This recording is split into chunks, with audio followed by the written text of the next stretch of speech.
सदाशिवसमारम्भां नाथयामुनमध्यमाम् अस्मदाचार्यपर्यन्तां वन्दे गुरुपरम्परां यो नित्यमच्युतपदाम्बुजयुग्मरुक्मं व्यामोहतः तदितराणि तृणाय मेने अस्मद्गुरोर्भगवतोस्य दयैकसिन्धोः रामानुजस्य चरणौ शरणं प्रपद्ये मातापिता युवतयस्तनया विभूतिः सर्वं यदेव नियमेन वदन्वयानाम् आद्यस्य नः कुलपतेर्वकुलाभिरामं श्रीमत्तदङ्घ्रियुगलं प्रणमामि मूर्ध्ना भूतं सरश्च महदाह्वयभट्टनाथ श्रीभक्तिसारकुलशेखरयोगिवाहान् भक्ताङ्घ्रिरेणुपरकालयतीन्द्रमिश्रान् श्रीमत्पराङ्कुशमुनिं प्रणतोऽस्मि नित्यम् पितामहस्यापि पितामहाय प्राचेतसा देशफलप्रदाय श्रीभाष्यकारोत्तमदेशिकाय श्रीशैलपूर्णाय नमो नमस्तात् आचार्यानस्मदीयानपि परमगुरून् सर्वमाचार्यवर्गं श्रीमद्रामानुजाख्यं मुनिमखिलजनोद्धारणायावतीर्णं पूर्णार्यं यामुनेयं मुनिवरमथतौ रामराजीवनेत्रौ वन्दे नाथं मुनीन्द्रं वकुलधरचिपूनाथ लक्ष्मीमुकुन्दान् अस्मद्गुरुभ्यो नमः।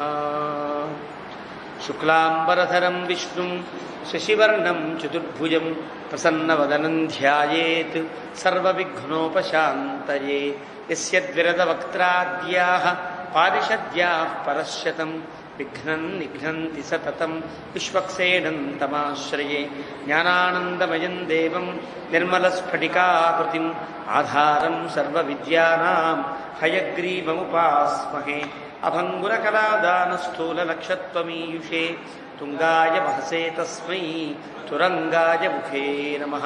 कूजन्तं राम रामेति मधुरं मधुराक्षरम् आरुह्य कविताशाखां वन्दे वाल्मीकिकोकिलं वाल्मीकेर्मुनिसिंहस्य कवितावनचारिणः शृण्वन् रामकथानादं को न याति परां गतिं यः पिबन् सततं रामचरितामृतसागरम् अतृप्तस्तं मुनिं वन्दे प्राचेतसमकल्मषं गोष्पदीकृतवाराशिं वशकीकृतराक्षसं रामायणमहामालारत्नं वन्दे नीलात्मजम् अञ्जनानन्दनं वीरं जानकीशोकनाशनं कपीशमक्षहन्तारं वन्दे लङ्काभयङ्करम् आमिषीकृतमार्ताण्डं गोष्पदीकृतसागरं तृणीकृतदशग्रीवम् आञ्जनेयं नमाम्यहं मनोजवं मारुततुल्यवेगं जितेन्द्रियं बुद्धिमतां वरिष्ठं वातात्मजं वानरयूथमुख्यं श्रीरामदूतं शिरसा नमामि।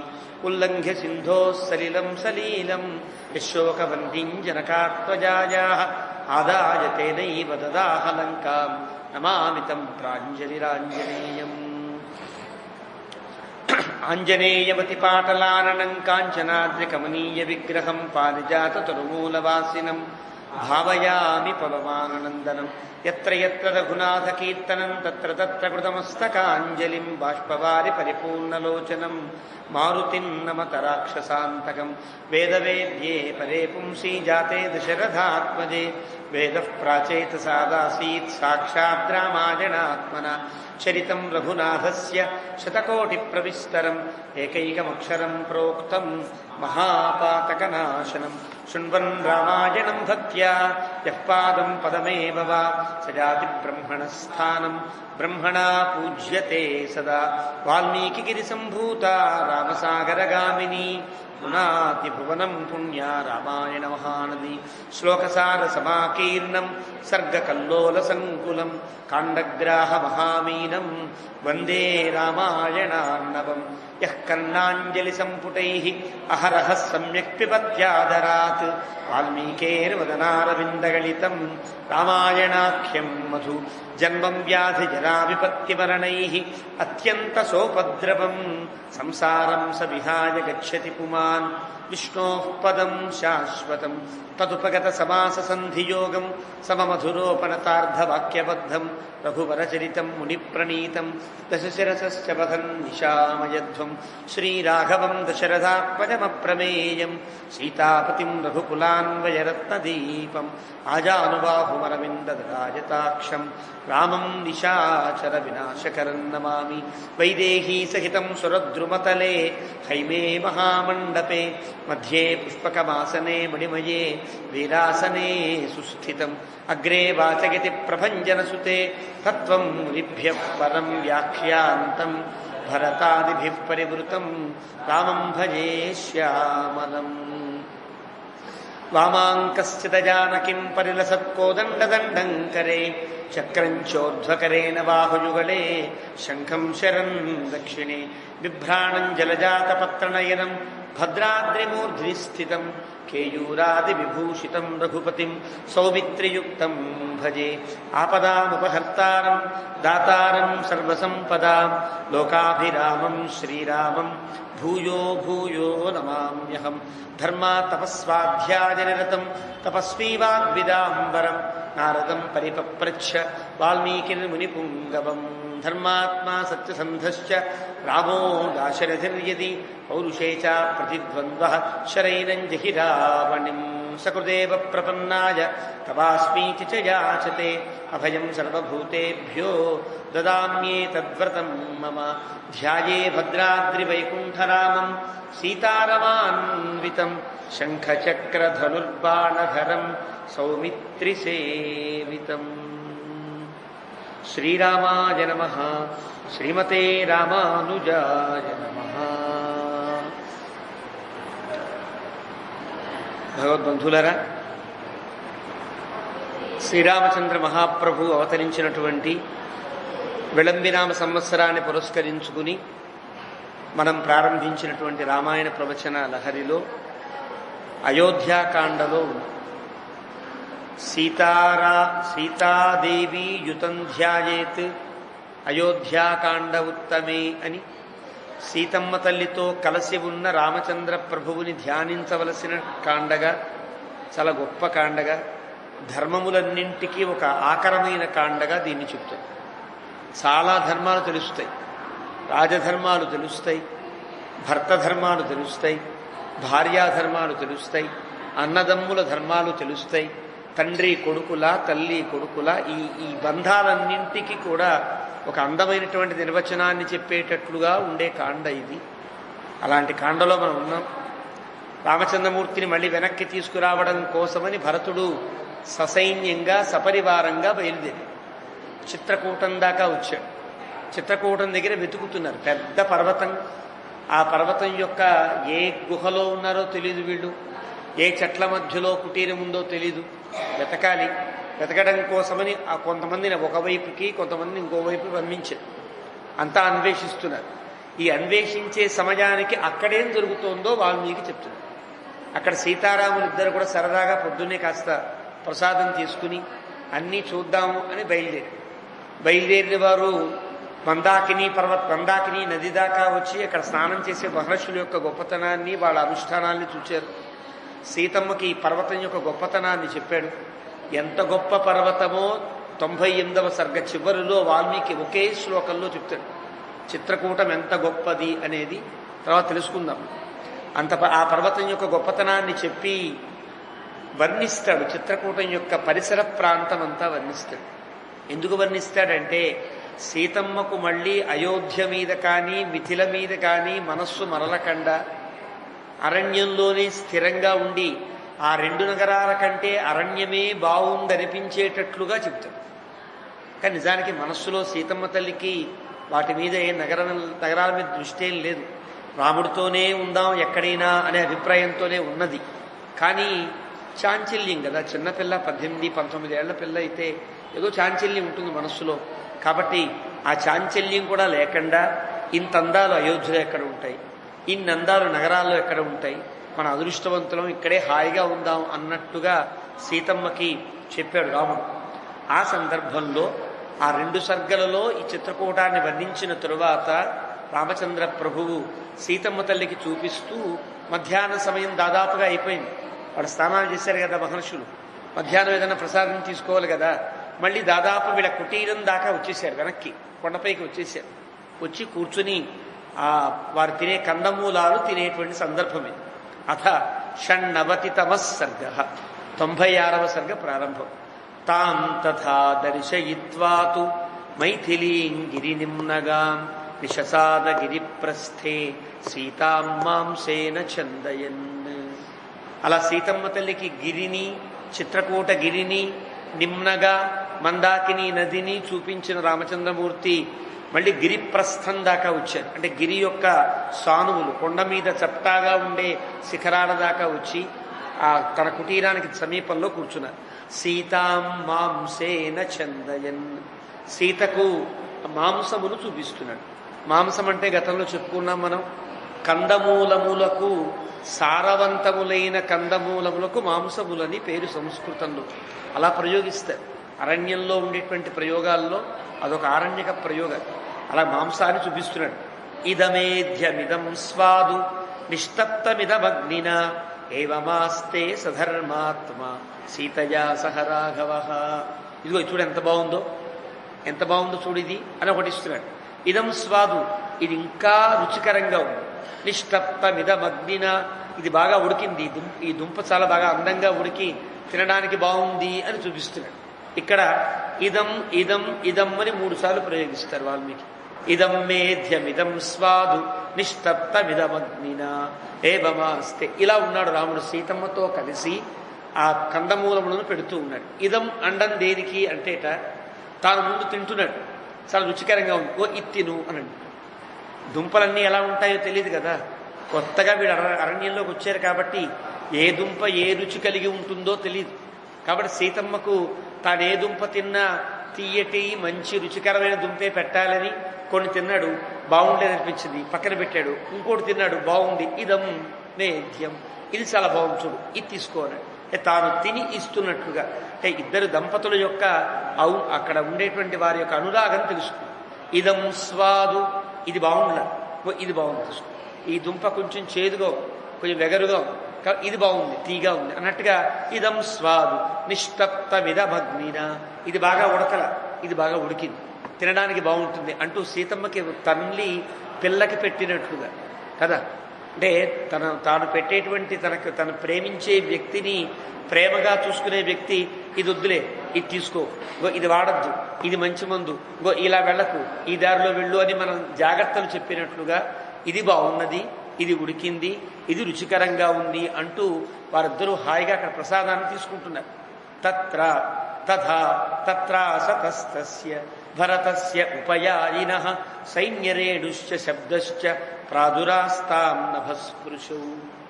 అలా వీళ్ళు ఇక్కడ ఉండగానే ఆ సమయానికి, ఆ ప్రాంతానికి దగ్గరలో పెద్ద కలకలం బయలుదేరి. భరతుడు పంపించిన సైన్యం ఉన్నది కదా, వెతకండి రామచంద్రమూర్తి ఎక్కడ ఉన్నాడో, కుటీరాన్ని డిస్టర్బ్ చేయకండి అని చెప్పాడు.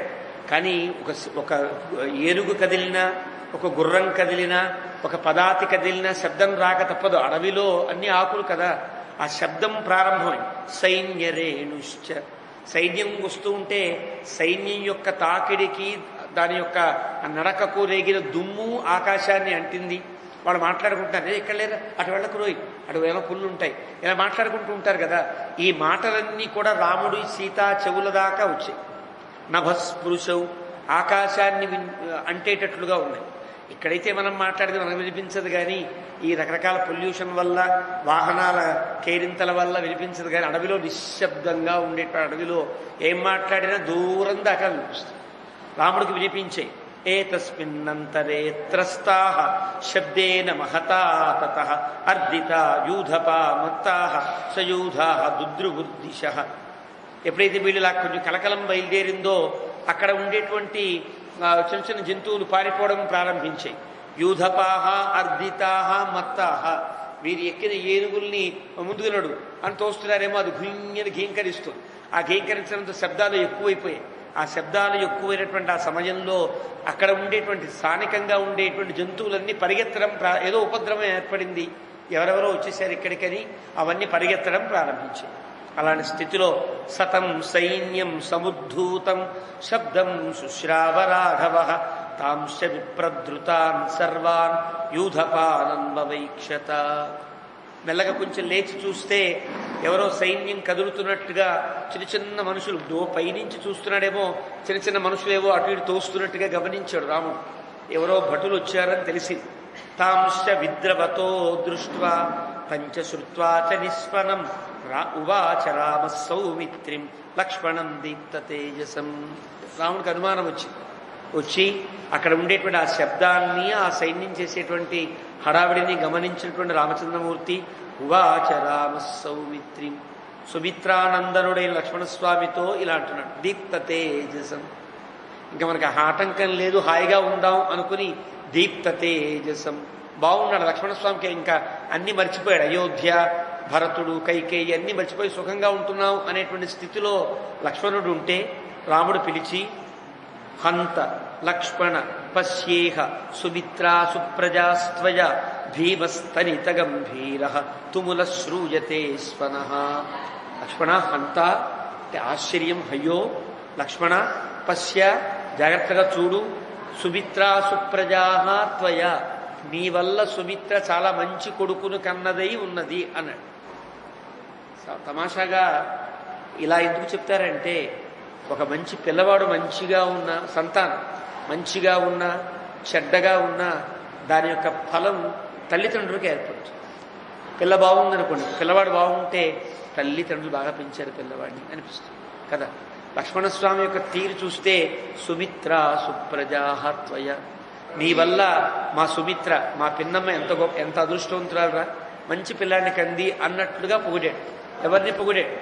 లక్ష్మణస్వామిని కాదు, వాళ్ళ అమ్మగారిని పొగిడాడు. వాళ్ళ అమ్మగారిని ఎలా పొగిడాడు? లక్ష్మణస్వామిని పొగుడుతూ సుమిత్ర సుప్రజాస్త్వయ. ఎందుకు ఈ ప్రయోగం చేశాడు వాల్మీకి? రాముడు అంటే నేను చెప్పబోయేదానికి కొంచెం కంగారు ఎక్కువ లక్ష్మణస్వామి. ఏ పన్నా చెప్తే ముందు హడావిడి పడ్డం, కోప్పడ్డం, తర్వాత అర్థం చేసుకుని సారీ నాన్న, సారీ అన్నయ్య అని చెప్పడం అలవాటు లక్ష్మణస్వామి. కాబట్టి సుప్రజాహ సుమిత్ర, సుమిత్రాదేవి నీకు తల్లి కదా, ఆవిడెంత గంభీరంగా, ఆవిడెంత నెమ్మదిగా, ఎంత జాగ్రత్తగా ఆలోచిస్తుందో అలా ఆలోచించు అని చెప్పాడు లక్ష్మణస్వామికి. లక్ష్మణస్వామికి ఒక అర్థం కాల.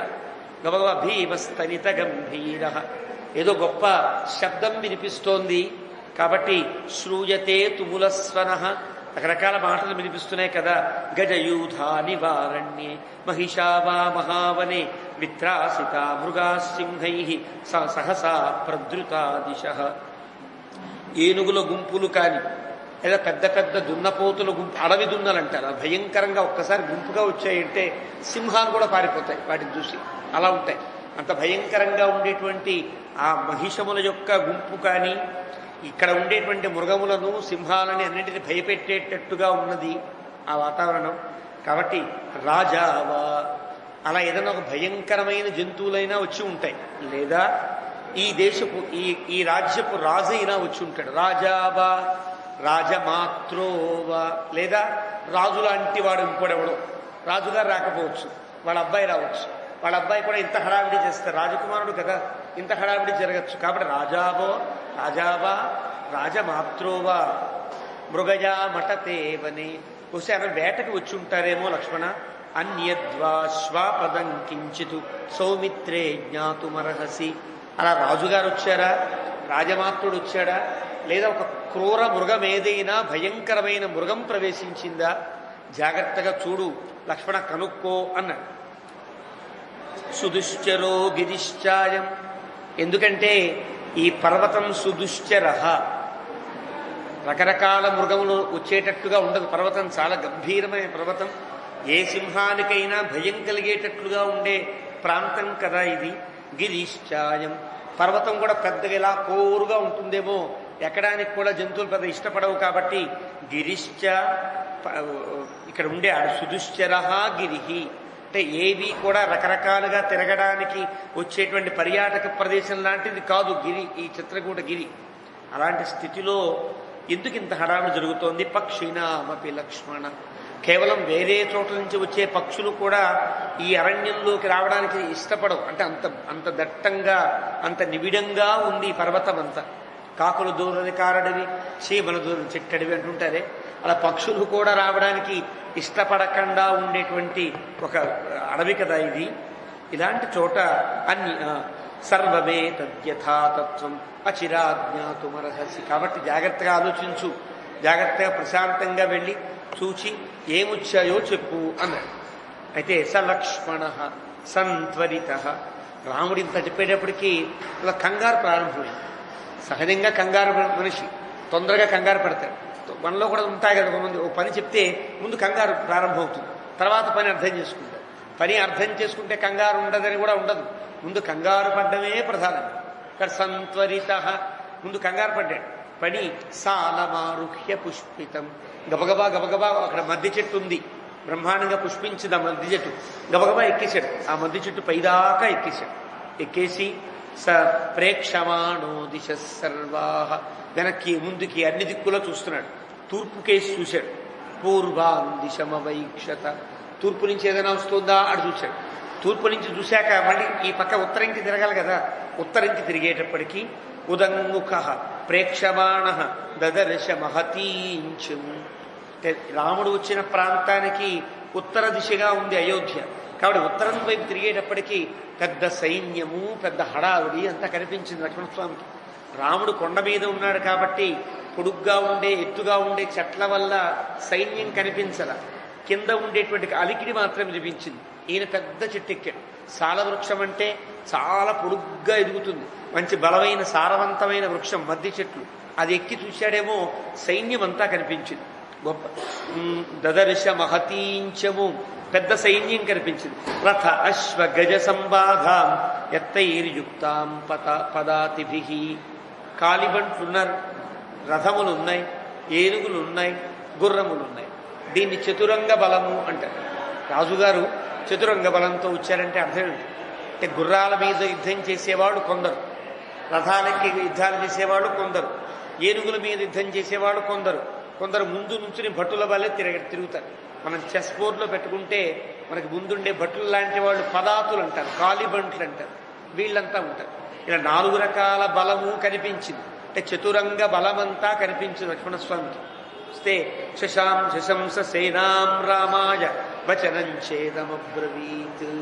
ఇక సేన కనిపించింది కానీ అది ఎవరి సేనో ఏం ఊహించక్కర్లేదా లక్ష్మణస్వామి? ఏం ఊహించడు. ఒక్కసారి సేన చూడగానే రాముడితో ఉంటాడు. అగ్నిం సంశమయత్వార్య అనయ, అగ్నిహోత్రాన్ని మెల్లగా ఆపేసి నీళ్లు జల్లి జాగ్రత్త ఆపి.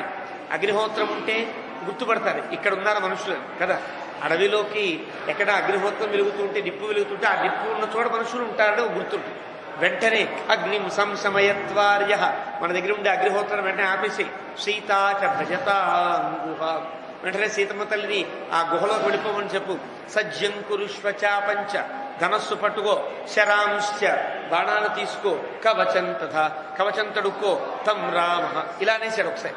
కంగారు, మనిషి కంగారు మాటల్లో తెలుస్తుంది కదా.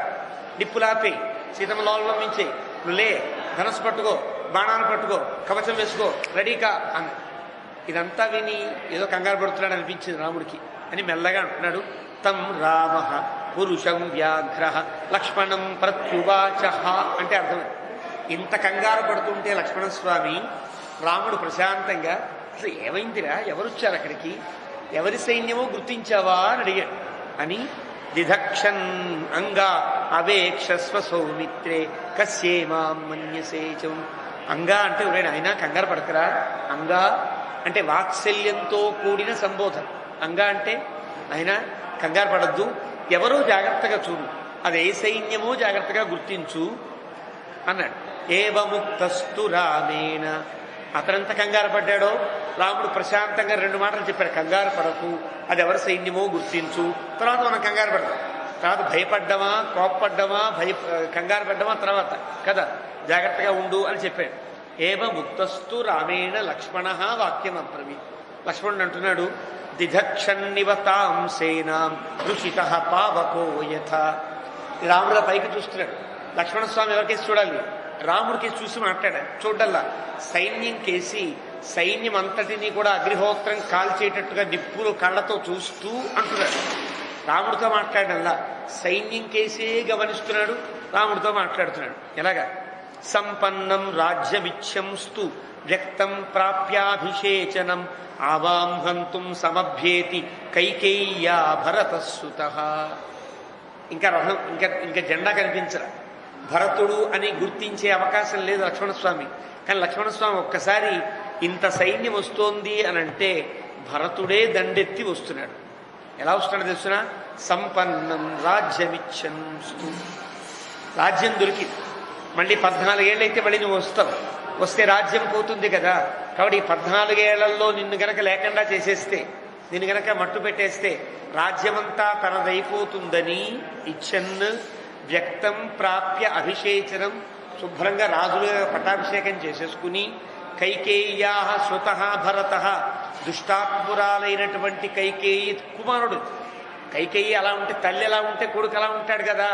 ఇందాకని చెప్పా కదా, రాముడు అన్న మాటలో మీ తల్లి ఎంత గొప్పదో నీవంత గొప్పవాడివి అన్నట్టుగా మళ్ళీ రాముడికి అప్పచెప్తున్నాడు.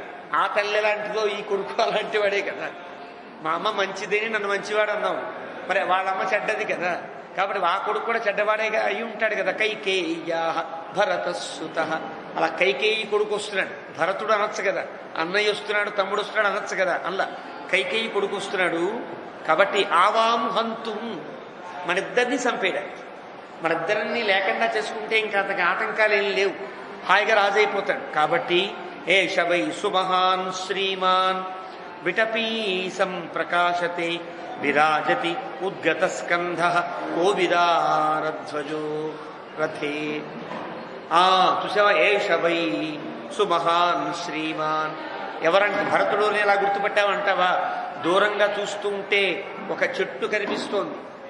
ఆ జెండా గుర్తు మీద ఒక చెట్టు ఉంది, కోవిదార ధ్వజం అంటారు. కోవిదార వృక్షము లిఖించబడి ఉన్నది. ఆర్ట్ వేసి ఉంటాయి, జెండాల మీద గుర్తులు ఉంటాయి కదా. అలా మన గుర్తు కనిపిస్తోంది. ఒక చెట్టు ఉంది, విటపి శ్రీమాన్ సుమహాన్, చాలా గొప్ప చెట్టు అది. శ్రీమాన్, శ్రీమంతమైన చెట్టు. ఆ చెట్టు చూస్తే సమృద్ధమైనటువంటి చెట్టుగా గుర్తిస్తారు. అలాంటి చెట్టు ఉద్గత స్కంధ, అనేక రకాల కొమ్మలతో ఆ బొమ్మ అలా ఉన్నది. అంటే వాళ్ళు వేసేటువంటి ఆ రాజ్యపు చిహ్నం కేవలం చెట్టులా వేయరన్నమాట. పెద్ద చెట్టు వేసి అలా అనేక రకాల కొమ్మలు వేసి ఆ ఓడలు వేసి అలా వేస్తారు. ఆ బొమ్మ అలా ఉంటుంది, వాళ్ళ యొక్క ధ్వజం యొక్క గుర్తది. అలాగా ఆ ధ్వజం కనిపిస్తోంది. భజంత్యేతే యథాకామ. కాబట్టి ఇది ఖచ్చితంగా భరతుడే వచ్చాడు, కైకేయి కుమారుడే వచ్చాడు. ఇది మన మన మన మన జెండానే కదా. కాబట్టి భజంత్యేతే యథాకామం అశ్వానారుహ్య శీఘ్రగాన్ ఏతే భ్రాజంతి సంహృష్టా గజానారుహ్య సాదినః. ఏనుగులెక్కి సంతోషంగా వచ్చేస్తున్నారు, గుర్రాలెక్కి సంతోషంగా వచ్చేస్తున్నారు. వీరంతా కూడా రకరకాలుగా మన వైపు వస్తున్నారు. గృహీత ధనుషౌచావా, గబగబా వెంటనే మనం ధనస్సును పట్టుకోవాలి. పట్టుకుని గిరిం వీర శ్రేయావహై, రెండే పనులు చేయొచ్చు. ఒకటి, ధనస్సులు పట్టుకుని యుద్ధరంగంలో దిగడం, లేదా గబగబా మనం కూడా గుహలోకి వెళ్ళి దాక్కూడదు. గుహలోకి వెళ్ళిపోవాలి, మనం కనిపించకూడదు. అలా చేద్దామా ఇలా చేద్దామా, ఇలా చేయొచ్చా, ఇలా అడగచ్చా రాముణ్ణి. కానీ ముందన్న మాట ధనస్సులు పట్టుకుని దిగుదామా గుహలోకి వెళ్ళిపోదామా అన్నాడు. అని అధవేహైవ తిష్టావః సన్నద్ధా ఉద్యతాయుధౌ అపి నో వశమాగచ్చేతు కోవిదారధ్వజోరణి. మనం గనక రథములు ఈ ధనస్సులు పట్టుకుని దిగకపోతే ఈ కోవిదారధ్వజం మన దాకా వచ్చి మనల్ని బంధించడం ఖాయం. మనిద్దరినీ కూడా బంధించేస్తారు. ఏదన్నా చేయొచ్చు కదా. కాబట్టి అపి నో వశమాగచ్చేత్, లేదా మనమైనా దాన్ని వశపరుచుకోవాలి. భరతుడిని వశం చేసుకోవాలి, లేదా ఆ సైన్యం అంతా మనని వశం చేసుకుంటుంది కదా. అపి ద్రక్ష్యామి భరతం యత్కృతే వ్యసనం మహతు త్వయా రాఘవ సంప్రాప్తం సీతయా చమయా తథా. భరతుడు కనిపిస్తాడు కదా, చూస్తాడు. అపి ద్రక్ష్యామి, అపి అని గనక ముందు పెడితే గర్హ బహుమాని సముచ్చయే శంకాయాంచ నిఘంటూ చెప్తుంది. అపి కనుక ముందు పెడితే అది సముచ్చయార్థకంగా పనిచేస్తుంది. అంటే భరతమపి పశ్యామి, అగో భరతుడు కూడా కనిపిస్తున్నాడు అని అర్థం చెప్పచ్చు. లేదా శంకాయాం అపి భరతం అంటే భరతుడిని చూస్తున్నానా లేదా అని అర్థం ఇస్తుంది. లేదా బహుమాని, అగో భరతుడు వస్తున్నాడని బహుమానం. మూడు రకాలుగా వర్తించేటట్టుగా లక్ష్మణస్వామి మాట్లాడుతూ అపి ద్రక్ష్యామి భరతం. కానీ అతని ఫోర్స్ చూస్తే మాత్రం భరతుడు కనిపిస్తాడు కదా. కనిపిస్తే ఏం చేస్తానో చూడు అన్నట్టుగా అపి ద్రక్ష్యామి భరతం, భరతుడు కనుక నాకు కనిపిస్తే ఏదో చేస్తాను. ఎందువల్ల? యత్కృతే వ్యసనం మహతు, ఎవడి వల్ల మనకింత ఆపద ఏర్పడింది. వ్యసనం మహతు, గొప్ప వ్యసనం ఏర్పడి. ఎంత గొప్ప వ్యసనం? త్వయా, నీతో, నీకు, సీతయా మయా, నీకు సీతమ్మకు నాకు ఎంత వ్యసనం, ఎంత దుఃఖం ఏర్పడింది వాడి వల్ల కదా. కాబట్టి అపిద్రక్ష్య, భరతుడు చూపు చూస్తా, భరతుడిని ఏదో ఒకటి చేస్తా అన్నట్టుగా మాట్లాడి ఎన్ నిమిత్తం భవాన్ రాజ్యాతు చ్యుతో రాఘవ శాశ్వతాతు సంప్రాప్తోయమరిర్వీర భరతో వధ్య ఏవమే. ఎవడి వల్ల అయితే రాజ్యము నుండి నీవు దూరమయ్యావో, శాశ్వతమైన రాజ్యం నీదే, ఆ రాజ్యం వాడు దూరం చేశాడు. సంప్రాప్త అయం అరిహి వీర, అలాంటి శత్రువు మన దాకా వచ్చినప్పుడు భరత వధ్య ఏవమే. నా ఉద్దేశం అయితే భరతుడు చంపేద్దాం అంతే. మళ్ళీ మాట్లాడు, భరతుడు మన తమ్ముడే కదా, మన పెన్నమ్మ కొడుకు కదా, నాకు ఈ కబుర్లేం చెప్పద్దు, చంపేద్దాం. భరతో వధ్య ఏవమే, భరతుడిని చంపి తీరవలసినదే, భరతుడు చంపతగినవాడు అని చెప్పాడు. చెప్పి అంటున్నాడు, ఎందువల్ల భరతుడు చంపతగిన వాడిని ఎలా నిర్ణయిస్తావు అంటావేమో రామా. పూర్వాపకారిణాంత్యాగే నహ్యధర్మో విధీయతే. శాస్త్రం ఉన్నది కదా, పూర్వ అపకారిణాంత్యాగే, ఇంతకు ముందు మనకు అపకారము చేసిన వాళ్ళని శిక్షించవచ్చును, చంపవచ్చును అని శాస్త్రం ఉంది. పురాణంలో ఆపస్తంభుడు చెప్తాడు, ఆక్రాంతం ఆక్రాంతం ఆక్రాంతం అరిం, అంటే మనని చంపడమే లక్ష్యంగా పెట్టుకుని మన వైపు ఉండేటువంటి మన వైపు వచ్చేటువంటి శత్రువుని చూసి మన్యురేవ మన్యు నకశ్చిత్ దోష అని చెప్తాడు. ఆపస్తంభుడు మన చంపడానికి వచ్చే వ్యక్తి చంపడానికి నిర్ణయించుకుంటే గనక, లేదా మనల్ని చంపినంత అపకారం చేసిన తర్వాత మళ్ళీ మన దగ్గరికి వస్తుంటే గనక ఏమాత్రం ఆలోచించకుండా చంపివేయవచ్చును అని ధర్మశాస్త్రం ఉన్నది కదా. నిజానికి ఎప్పుడో తప్పు చేశాడు, మళ్ళీ వాడు తప్పు ఒప్పుకొని క్షమించమని అనడానికి వస్తున్నాడు అనుకో, వస్తూ ఉంటే అతనికి అర్హత లేదు, ఇతను చంపివేయచ్చు. మీకు కొన్ని విదేశాలలో కొన్ని నియమాలు ఉంటాయి, మన దేశంలో కూడా నియమాలు ఉంటాయి.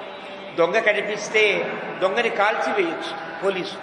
ఎప్పుడు కాల్చడు, రెండు చేతులు ఎత్తి గనక అతను ఉంటే, మోకాళ్ళ మీద కూర్చుంటే కాల్చడానికి వీల్లేదు. ఇది మామూలుగా రాజ్యాంగంలో ఉండే ధర్మం. అంటే పోలీస్ శాఖలో దొంగ దొరికిన తర్వాత వాడు మామూలుగా చేతులు కట్టుకునో, లేకపోతే వెనక్కి చేతులు పెట్టుకునో, పారిపోయేటట్టుగా జేబుల్లో చేతులు పెట్టుకునో ఏదో ఒకటి తీస్తాడు, పిస్తోల్ ఏదో తీస్తాడు కదా. కాబట్టి చేతులు దేనికి తగలకుండా ఆకాశం వైపు చూడాలి, మోకాళ్ళు లేవడానికి వీలు కాకుండా భూమి మీద ఉండాలి, అప్పుడు వాడిని చంపడానికి వీల్లేదు. ఇది ఒక నియమం. ఆ నియమం లేకుండా దొంగ కనిపిస్తే చంపేయచ్చు కదా. ఇప్పుడు భరతుడు మన్ని రాజ్యం నుంచి దూరం చేశాడు, ఇప్పుడు సైన్యంతో వస్తున్నాడు. భరతుడు మంచిగా వస్తున్నాడా చెడ్డగా వస్తున్నాడా మనకెందుకు కనుక చంపారు. ఇతరుంటే కంగారు లాంటివి. ఎందువల్ల? మనకు అపకారం చేసిన వాడిని చంపవచ్చునని ధర్మశాస్త్రం ఉన్నది కాబట్టి ఏతస్మిన్ నిహతే కృత్స్నాం అనుషాధి వసుంధరాం. ఈ దెబ్బకి చంపేశారనుకో రామా, అన్నయ్య మా రాజ్యం అంతా మందే, బ్రహ్మాండంగా ఎలుకోవచ్చు అన్నాడు. అంటే లక్ష్మణస్వామి మాట్లాడిందంతా దేని మీద? రాజ్యం రాజ్యం రాజ్యం రాజ్యం, ఇది కదా. రాముడికి ఇది మనసులో చిన్నగా పడుతోంది. కాబట్టి ఇదంతా నీదే. అద్య పుత్రం హతం సంఖ్యే కైకేయీ రాజ్యకాముక మయా పశ్యేత సుదుఃఖార్త హస్తి భగ్నమిమద్రువం. నేను కైకేయిని చూడాలనుకుంటున్నా. ఎలా చూసినా ఒక ఏనుగు గనక ఒక మంచి చెట్టుని విరిచి, కొమ్మలు విరిచి తొక్కి తొక్కి నాశనం చేసినప్పుడు దాని కోపం అంతా తీరుతుందే, అలా కనుక భరతుడిని చంపేస్తే, భరతుడు చనిపోయిన తర్వాత కైకేయి నెత్తి నోరు బాదుకుంటూ ఉంటే అప్పుడు కైకేయిని చూస్తే భలే ఉంటుంది అని అంత కోపంగా మాట్లాడుతున్నాడు. మయా పశ్యేతు, అప్పుడు చూడాలి కైకేయి. ఇంతమంది బాధ పెట్టింది కదా, అప్పుడు అలాంటి కైకేయిని చూడాలయ్యా. కైకేయీంచ వధిష్యామి, ఇంకా ఊరుకోను, అప్పుడు కైకేయిని కూడా చంపేస్తాను. సానుబంధాం సబాంధవా, ఆవిడ అనుసరించి ఉండే మందర సుందర ఎంతమంది ఉంటే వాళ్ళందరినీ కూడా చంపేస్తారు. సబాంధవ, ఆవిడ కోసమని మళ్ళీ వత్తాసు పలుకుని ఆవిడ వెంట వచ్చే వాళ్ళని కూడా చంపేస్తారు, ఎవరిని ఉంచరు. కలుషేనాద్య మహత మేదిని పరిముచ్యత. ఈ కాలుష్యం గనక తొలగించేస్తే మళ్ళీ హాయిగా నా అయోధ్య భూమి అంతా సస్యశ్యామలంగా హాయిగా పవిత్రంగా ఉంటుంది అని అంత కోపంగా మాట్లాడాడు. అద్యేవం సంయతం క్రోధం అసత్కారంచ మానద మోక్ష్యామి శత్రు సైన్యేషు కక్షేషు ఇవ హుతాశనం. ఇప్పటిదాకా నేను అణగగొట్టుకుని నా గుండెల్లో ఉండే కోపమంతా ఒక్కసారి ప్రదర్శిస్తా. మోక్ష్యామి శత్రు సైన్యేషు, శత్రువుల యందు ప్రయోగిస్తా. ఎలాగా? వాడు వస్తూ ఉంటే వాడి సంకల్లో నిప్పు పెట్టినట్టు. కక్షేషు ఇవ హుతాశనం. ఒక సైన్యం వస్తుంటే సైన్యంలో నిప్పుల యొక్క ఏదో కిరోసిన్ పోసి నిప్పులు వేసామనుకో సైన్యం ఒకసారి కాలిపోతుంది. ప్రత్యేకంగా ఒక్కొక్కరిని చంపక్కర్లేదు కదా. అలాగా సైన్యపు శాఖల యందు నిప్పు పెట్టిన వాని వలె, లేదా ఒక వ్యక్తి కూర్చుంటే అతని కింద నిప్పు పెట్టినట్టుగా ఈ సైన్యం మొత్తాన్ని కూడా నేను నాశనం చేస్తాను అని. అద్యైతతు చిత్రకూటస్య కాననం నిశితైశ్వరై భిందన్ శత్రు శరీరాణి కరిష్యే శోణితోక్షితం. ఇప్పుడు ఇక్కడ ఈ చిత్రకూటం యొక్క అడవినంతా కూడా నా బాణాల పరంపరలతో నింపేస్తా. భిందన్ శత్రు శరీరాన్ని, శత్రువుల యొక్క శరీరాలని చీల్చేటట్టుగా బాణాలు వేస్తా. వాళ్ళ రక్తం పడి ఈ చిత్రకూటం అంతా రక్తమయమైనా సరే వాళ్ళని చంపడం ఖాయం. శరైర్భిన్న హృదయాన్, నేను బాణాలు వేస్తా. అందరి గుండెలు పగిలిపోతాయి కదా. అలాగా ఒక్క మనుషులే కాదు, కుంజరాన్ తురగాన్ తథా ఏనుగులు గుర్రాలు అన్నీ చంపేస్తాయి. శ్వాపదా పరికర్షంతు నరాంశ నిఘతాన్మయ. అప్పుడు ఈ తోడేళ్ళు ఉంటాయి, పశ్చిమాంసం తినే తోడేళ్ళు ఉంటాయి. ఆ తోడేళ్ళు లాంటి క్రూర మృగాలన్నీ వచ్చి హాయిగా పీక్కుతుంటాయి. మంచి విందు వాళ్ళందరికీ ఏర్పాటు చేస్తారు అన్నట్టుగా అవన్నీ పీక్కు తినని. శరాణాం ధనుషశ్చాహం అనృణోస్మి మహావృధే ససైన్యం భరతం హత్వా భవిష్యామి న సంశయః. ఇన్నాళ్ళు కూడా ఎక్కడెక్కడో యుద్ధాలు చేస్తున్నప్పుడు నేను రుణం లేకుండానే ఉన్నా. ఎక్కడా రుణపడి లేను. నా బాణానికి నా ధనస్సుకి ఎప్పుడు రుణపడి లేను. ఇప్పుడు కూడా యుద్ధం చేసి వీళ్ళందరినీ సంహరించి నా ధనస్సుకి బాణానికి రుణం లేకుండా చూసుకుంటా. అంటే ఉన్నందుకు దేనికి? అది ఉంటే పని చెప్పాలి కదా. అది ఏమీ లేకుండా బొమ్మ తుపాకీ పెట్టుకుంటే ఏమిట్లా? కాబట్టి వాటికి పని చెబుతా, వాటి మీద ఉండేటువంటి కృతజ్ఞత తీర్చుకుంటా, వారికి రుణం తీర్చుకున్నట్టు అవుతుంది. కాబట్టి ధనస్సుకి బాణానికి పని చెబుతా అని ఇప్పుడు ఎలాగా ససైన్యం భరతం హత్వా, వచ్చిన సైన్యముతో కూడిన భరతుణ్ణి చంపి భవిష్యామి, అప్పుడు అనృణః భవిష్యామి, అప్పు తీరిన వాణ్ణి అవుతా, నా సంశయ, నువ్వు ఇంకా సంశయం పెట్టుకోక్కర్లేదు అని చాలా కోపంగా చాలా తీవ్రంగా మాట్లాడు అంటూ 96వ సర్గని వాల్మీకి ముగించారు. అథ 97తమ సర్గ, 97వ సర్గ ప్రారంభం. సుసంరబ్ధం తు సౌమిత్రిం లక్ష్మణం క్రోధమూర్ఛితం రామస్తు పరిశాంత్యాథ వచనం చేదమబ్రవీత్. సుసంరబ్ధం తు అక్కడో తు, రెండో పాదంలో ఒక తు, 2 తూలు పెట్టారు వాల్మీకి. అంటే పైన లక్ష్మణస్వామి తీరంతా అట్లాగే సుసంరబ్ధంతు, చాలా సిద్ధపడిపోయాడు. బాణం వేసి ఎక్కువ పెట్టడం తెరవై రాముడు ఓకే అంటే బాణం వేసేద్దామని చూస్తున్నట్టుగా అంత సిద్ధంలో ఉన్నాడు. సౌమిత్రిం లక్ష్మణస్వామి అలాంటి వాడిని క్రోధమూర్ఛితం, క్రోధం వల్ల కోపం వల్ల మూర్ఛిత సరి అయిన జ్ఞానము లేని స్థితిలో ఉన్నాడు అని గుర్తించాడు. క్రోధమూర్ఛిత అంటే కోపం గనక ఎక్కువ వస్తే కోపంలో ఏం చేస్తున్నామో తెలియని స్థితి ఏర్పడుతుందే, ఆ స్థితిలో ఉన్నాడని. రామస్తు పరిశాంత్యాథ, రాముడైతే ప్రశాంతంగా పరిశాంత్య, లక్ష్మణ కోపం తగ్గించుకో, మెల్లగా దిగు, వచనంచ ఇదమబ్రవీతు, ఇలా అంటున్నాడు. కిమత్ర ధనుషా కార్యం, ధనస్సుతో ఏంటి పని లక్ష్మణ? అసినా, కత్తి దేనికి? సచర్మణ, డాలుతో కూడిన కత్తి దేనికి? కత్తి తీసుకో, బాణం తీసుకో అని చెప్తున్నాడు కదా. శరాధీన్ అంటే శరము, ఖడ్గాలు ఇవన్నీ తీసుకోమని. ఇవన్నీ దేనికి? సచర్మణ, సవర్మణ, లేకపోతే సచర్మణ వర్మణ అంటే ఈ కవచాలు దేనికి? ఎందుకు ఇదంతా కూడా? మహేశ్వాసే మహాప్రాజ్ఞే భరతే స్వయమాగతే. మహాప్రాజ్ఞుడు భరతుడు, చాలా బుద్ధిమంతుడు, చాలా మంచివాడు. అలాంటి భరతుడు వస్తూ ఉంటే కత్తి అంటావు దేనికి? ధనస్సు అంటావు దేనికి? ఇచ్చే ఈ కవచాలు దీనికి ఏమిటి యుద్ధం చేయడానికి కోసమా భరతుడు వచ్చేది. కాబట్టి కింకరి అని పితుసత్యం ప్రతిశ్రుత్య హత్వా భరతమాగతం కింకరిష్యామి రాజ్యేన సాపవాదేన లక్ష్మణ. ఇప్పటిదాకా నువ్వేం చెప్పావు? రాజ్యాన్ని లాక్కున్నారు, రాజ్యం మనం దూరం చేశారు, సుఖాలు లేకుండా చేశారు, వాళ్ళని చంపేద్దాం, రాజ్యం మంది అయిపోతుంది, హాయిగా పరిపాలించు అంటే అంత రాజ్యం మీదే. లక్ష్మణస్వామి దృష్టి అంతా అనిపించి పితుసత్యం ప్రతిశ్రుత్య తండ్రిని సత్యవాక్ పరిపాలకుడుగా చేస్తానని ప్రతిజ్ఞ పట్టిన నేను హత్వా భరతమాగతం భరతుడిని గనక చంపేస్తే కింకరిష్యామి రాజ్యేన ఈ రాజ్యం ఏం చేసుకుంటానయ్యా? సాపవాదేన లక్ష్మణ. పెద్ద అపవాదం. ఇప్పటిదాకా మనకి కొంచెం కొద్దో గొప్ప మంచి పేరుంది కదా, అందరూ మన ఇష్టపడుతున్నారు కదా. ఇప్పుడు గనక తండ్రి దగ్గరేమో వాగ్దానం చేశాడు, నాన్న అడవికి వెళతాను, భరతుడే రాజ్యం పరిపాలిస్తానని చెప్పాను. ఇప్పుడు భరతుడు దగ్గరికి రాగానే చంపేశాడు, మళ్ళీ రాజ్యం తీసుకున్నాడు అంటే ఇప్పటిదాకా మన మీద ఉన్నటువంటి మంచితనం అంతా ఏమవుతుంది? సాపవాదేన రాజ్యేన కింకరిష్యామి. ఇలా అపవాదములు పడి చెడ్డ పేరు తెచ్చుకుని రాజ్యం దేనికి?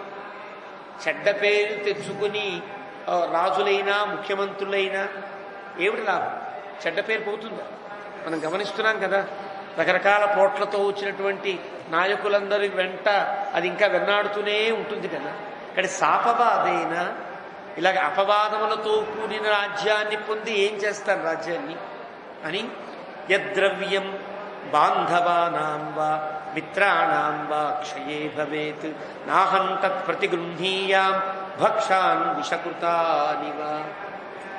బంధువులను మిత్రులను మన వారిని అందరినీ చంపుకుని ఆ రాజ్యం వచ్చినప్పటికి కూడా ఆ రాజ్యం ఎలాంటిది అంటే మంచి మంచి గారెల్లో పైనంతా తేనె పోయడానికి మొదలు విషాన్ని పోషిస్తే విషంతో కూడిన భక్ష్యములు ఎలాగైతే అనారోగ్యాన్ని అపమృత్యువుని కలిగిస్తాయో అలా ఈ రాజ్యం కూడా అపమృత్యువుని కలిగిస్తుంది తప్ప ఏమిటి లాభం? మన వారందరినీ చంపుకుని మన మిత్రులను మన బంధువులను అందరినీ చంపుకుని ఈ రాజ్యం దేనికి అంటాడు రాముడు. దీనికి పూర్తిగా వ్యతిరేకంగా కృష్ణ పరమాత్మ బంధువులందరినీ చంపి రాజ్యాన్ని పొందాలి అంటాడు. అక్కడ ఉండే సన్నివేశం వేరు, ఇక్కడ ఉండే సన్నివేశం వేరు. ఇక్కడ రాముడు చెప్తున్నాడు బంధువులను మిత్రులను వీరందరినీ సంహరించిన రాజ్యం అది భక్ష్య విషకృతానివ. భక్ష్య విషకృతానివ అంటే తినుబండారములలో విషం వేసినట్టే కదా, భక్షాం విషకృతాని. కాబట్టి లక్ష్మణ, నేను ఒకటి మనస్ఫూర్తిగా చెప్పే మాట జాగ్రత్తగా విని, ధర్మం అర్ధంచ కామంచ పృథివీంచాపి లక్ష్మణ. ధర్మమైన అర్ధమైన కామమైన నువ్వు చెప్పిన ఈ రాజ్యమైన ఇచ్చామి భవతామర్ధే హి ఏతతు ప్రతిశృణోమితే. ఈ మూడు కూడా ఎవరి కోసం తెస్తున్నా? నా తమ్ముళ్ళైన మీ ముగ్గురు కోసమే అంగీకరిస్తా. రాజ్యం కావాలి అంటే నేను గనక రాజు అయితే గనక మా తమ్ముళ్ళు బాగుంటారు అని అంగీకరిస్తాను తప్ప రాజ్యం మీద నాకు ఎలాంటి కాంక్ష లేదు. ఇది ఇది ప్రతిశృణోమి, ప్రతిజ్ఞ చేసి చెబుతున్నా. ప్రతిశృణోమి ప్రతిశ్రుత్య, ఈ ప్రతి అనే పదం గనక చేరితే వింటున్నాను అర్థం కాదు, ప్రతిజ్ఞ చేస్తున్నాను అర్థం. సంస్కృతంలో ఉండే గొప్పతనం అంతేనా? భ్రాతॄణాం సంగ్రహార్థంచ సుఖార్థంచాపి లక్ష్మణ రాజ్యమపి అహమిచ్చామి సత్యేన ఆయుధమాలభే. భ్రాతॄణాం సంగ్రహార్థంచ, నా అన్నదమ్ముల కోసమే నేనేది సంపాదించినా, నాది ఏ సుఖమైనా సరే, రాజ్యమైనా ఏ సుఖమైనా మీకోసం అంగీకరిస్తాను తప్ప మీరు లేని ఈ రాజ్యము సుఖము నాకు అక్కర్లేదు. మీరు అంటే భరతుడు కూడా మన ముగ్గురులో ఒకడే కదా. భరతుడిని చంపేస్తే శత్రుఘ్నుడు బతికి ఉంటాడు, శత్రుఘ్నుడిని చంపవలసి వస్తుంది. భరతుడు అంటే శత్రుఘ్నుడికి చాలా ఇష్టం. భరతుడిని గనక ఎదిరిస్తూ ఉంటే తాను వస్తాడు, తనని చంపవలసి వస్తుంది. అంటే నీవు నీ తమ్ముడిని చంపుకుని నీ తోడబుట్టిన వాడిని, నేను నా తోడబుట్టిన వాడిని చంపుకుని ఇద్దరు తమ్ముళ్ళు పోయిన తర్వాత ఎవరి కోసం ఈ రాజ్యం? కాబట్టి మీ ముగ్గురు కోసమే, మీకోసమే నేను ఈ రాజ్యాన్ని అంగీకరిస్తాను, సుఖాన్ని అంగీకరిస్తాను తప్ప వేరు కాదు. సత్యేన ఆయుధమాలభే. లక్ష్మణానికి అర్థం కావట్లేదేమో, నా చేతిలో ఉండే ధనస్సు పట్టుకుని ప్రతిజ్ఞ చేస్తున్నా. సత్యేన ఆయుధం ఆలభే. ధనస్సు చేసుకుని ఆలభే శపథం చేసుకున్నా. మనం అంటే ఒట్టేస్తున్నాను, ఒట్టే అంటే ఒట్టు అంటే అర్థం శపథము అని అర్థం. మనస్సులో గట్టిగా ఉండే అభిప్రాయాన్ని తప్పనని సత్యప్రతిజ్ఞ చేస్తున్నాను. ఒట్టు అనే పదమునకు అర్థం. కాబట్టి ఒక్కొక్కళ్ళు ఒకటి పట్టుకు ఒట్టు వేయాలి. బ్రాహ్మడు దర్భల కట్ట పట్టుకుని ఒట్టు వేస్తున్నాను అని చెప్పాలి. ఎందువల్ల? బ్రాహ్మణుడికి ఆయుధమేది? దర్భలు. అలాగే వైశ్యుడు ధాన్యాన్ని పట్టుకు చెప్పాలి, ప్రతిజ్ఞ చేస్తున్నాను. శూద్రుడు పాదములు పట్టుకు చెప్పాలి, ప్రతిజ్ఞ. ఇలాగ ఒక లెక్క ఉంటుంది. రాజులేం చేయాలి? వాళ్ళకుండే ఆయుధములను పట్టుకుని ప్రతిజ్ఞ చేస్తారు. ఆయుధము తనతో సమానం. అదే కొంతమంది రాజులలో, కొంతమంది కొన్ని వంశములలో పెళ్లిలో భర్త కూర్చోడు, ఆ వరుడు కూర్చోడు. కత్తిని పెట్టి కత్తి చేత మంగళసూత్రాన్ని కట్టిస్తారు. తర్వాత మళ్ళీ వివాహం చేసుకుంటాడంటే తాను ఆ కత్తి ఒకటి అని చెప్పడం కోసం. ఎప్పుడైనా శత్రువు దగ్గరికి పంపించేటప్పుడు తాను వెనకుండా కత్తిని పంపిస్తాడు ఈ రాజు. అంటే నేనే వచ్చినట్టు లెక్క అని. ఆ కత్తిని ఏదైనా అవమానపరిచాడా యుద్ధానికి పెడతాడు. ఆ కత్తిని కత్తికి దండ వేసి దండం పెట్టాడా సంధి చేసుకుంటాడు. ఇది రాజధర్మాల్లో ఉంటుంది. కాబట్టి ఇక్కడ సత్యేన ఆయుధమాలభే, సత్యం చెప్తున్నాను, ఆయుధం పట్టుకు చెప్తున్నా. నేను ఖచ్చితంగా మీకోసమే రాజ్యాన్ని, మీకోసమే సుఖాన్ని ఇష్టపడేవాడిని తప్ప నాకంటూ వాటి మీద ధ్యాస లేదు అని చెప్పాడు.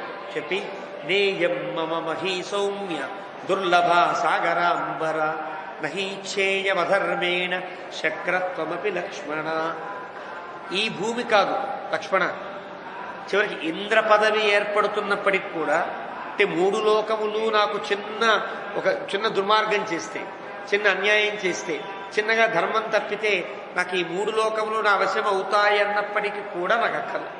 ధర్మాన్ని తప్పి నాకు ఏదీ అక్కర్లేదు. శక్రత్వమపి లక్ష్మణ, ఇంద్రుని యొక్క పదవి నాకు లభిస్తున్నా నాకు అక్కర్లేదంటాను లక్ష్మణ. యద్వినా భరతం త్వాంచ శత్రుఘ్నంచాపి మానద. చాలా ఒక క్రమంలో చెప్తాను. మీరు ఎలా పుట్టారు? నాకు అనుంగు సోదరులు మీరు. నా తర్వాత భరతం, తర్వాత నీవు, తర్వాత శత్రుఘ్నుడు. భరతం త్వాంచ శత్రుఘ్నంచాపి మానద. మీరంతా నాకు ఎలా పుట్టారు? నా వెన్నంటి పుట్టారు, లేదా నాకు తోడ పుట్టినవాడు మీరు. నీ మీద ప్రేమ కంటే నాకు భరతుని మీద ప్రేమ ఉంటుంది కదా.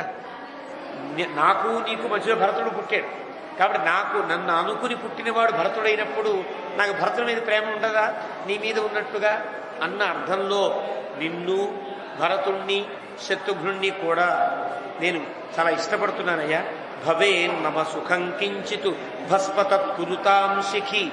మీ ముగ్గురికి కాకుండా, మీ ముగ్గురి సంబంధము లేకుండా నాకు ఏ సుఖం ఉన్నప్పటికీ కూడా ఆ సుఖమంటూ ఉంటే గనక అగ్నిహోత్రం దాన్ని కాల్చివేయుగాక. అంటే నాకు ఏ సుఖము అక్కర్లేదు అని అంటున్నాడు. అంటే మీతో పాటు సీతమ్మ పక్కనే ఉంది కదా, మరి సీత పేరు చెప్పలేదే అని అభిప్రాయం ఏర్పడుతుంది. దీనికి వ్యాఖ్యాత గోవిందరాజ స్వామి వారు చెప్తారు, సీత తనకంటే భిన్నమనే అభిప్రాయంలో రాముడు లేడు కాబట్టి సీత పేరు చెప్పలేదు అంటారు. భరతుడు, లక్ష్మణుడు, శత్రుఘ్నుడు మీ కాకుండా మీకు సంబంధం లేని ఏ సుఖము నాకు అక్కర్లేదు అన్నాడంటే వారి ముగ్గురిని అమితంగా ప్రేమించాను అని రాముడు ప్రకటించినట్టు లెక్క. అలా అని మన్యేహం ఆగతో యోధ్యా భరతో భ్రాతృవత్సల మమ ప్రాణాత్ ప్రియతర కులధర్మమనుస్మరన్.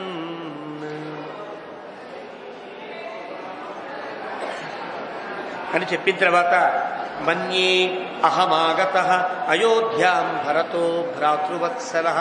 భ్రాతృవత్సల నేనంటే చాలా ప్రేమ కలిగిన భరతుడు అయోధ్యాం ఆగత, అయోధ్యకి వచ్చాడు. ఎక్కడి నుంచి? తన దగ్గర ఉండే రాజగృహం, తన కేకయ రాజ్యం దగ్గర నుంచి అయోధ్యకి చేరిన తర్వాత అక్కడ పరిస్థితులు గమనించి మమ ప్రాణాత్ ప్రియతర, నా ప్రాణముల కంటే చాలా ఇష్టమైనటువంటి భరతుడు లక్ష్మణస్వామితో అంటున్నాడు, నా ప్రాణాల కంటే నాకు భరతుడు ఇష్టము అంటున్నాడు. లక్ష్మణస్వామికి భరతుడి మీద ఉండే కోపాన్ని మెల్లమెల్లగా తగ్గించాలి. ఎలా తగ్గించాలి? భరతుడు మంచివాడురా అంటే వినడు. లక్ష్మణస్వామికి ఎవరంటే ఇష్టం? రాముడు అంటే ఇష్టం. ఆ రాముడు నాకు ప్రాణం లాంటి వాడురా భరతుడు అంటే లక్ష్మణస్వామి ఏమవుతాడు? అయితే భరతుడు కూడా మంచివాడే అని అంగీకరిస్తాడు. అంతే తప్ప దశరథుడు కుమారుడు లేదా మంచివాడు ఇంకోటి ఏది చెప్పినా లక్ష్మణస్వామి వినడని గుర్తించిన రాముడు మమ ప్రాణాత్ ప్రియతర, నా ప్రాణం ఎంత ఇష్టమో భరతుడు అంత ఇష్టం. కానీ భరతుడిని ఏమనడానికి వీల్లేదయ్యా లక్ష్మణ. కాబట్టి కులధర్మమనుస్మరన్, కులధర్మాన్ని అనుసరిస్తున్నవాడై అంటే అర్థం తన రాజ్యంలో కూర్చోబెట్టాలని వాళ్ళంతా ప్రయత్నం చేశారు. ఇది తప్పు, మా అన్నగారు ఉండగా నేను రాజ్యానికి పనికిరాను, కాబట్టి మనమంతా అన్నగారిని తీసుకువద్దామని కులధర్మాన్ని పాటిస్తున్నవాడై శ్రుత్వా ప్రవ్రాజితం మాంహి జటావల్కలధారిణం జానక్యా సహితం వీర చయాచ పురుషర్షభ.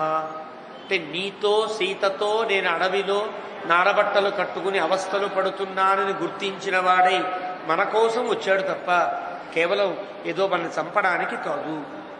స్నేహేన ఆక్రాంత హృదయ, అతని గుండెల నిండా మన పట్ల స్నేహము తప్ప వేరే ఏమీ లేదు.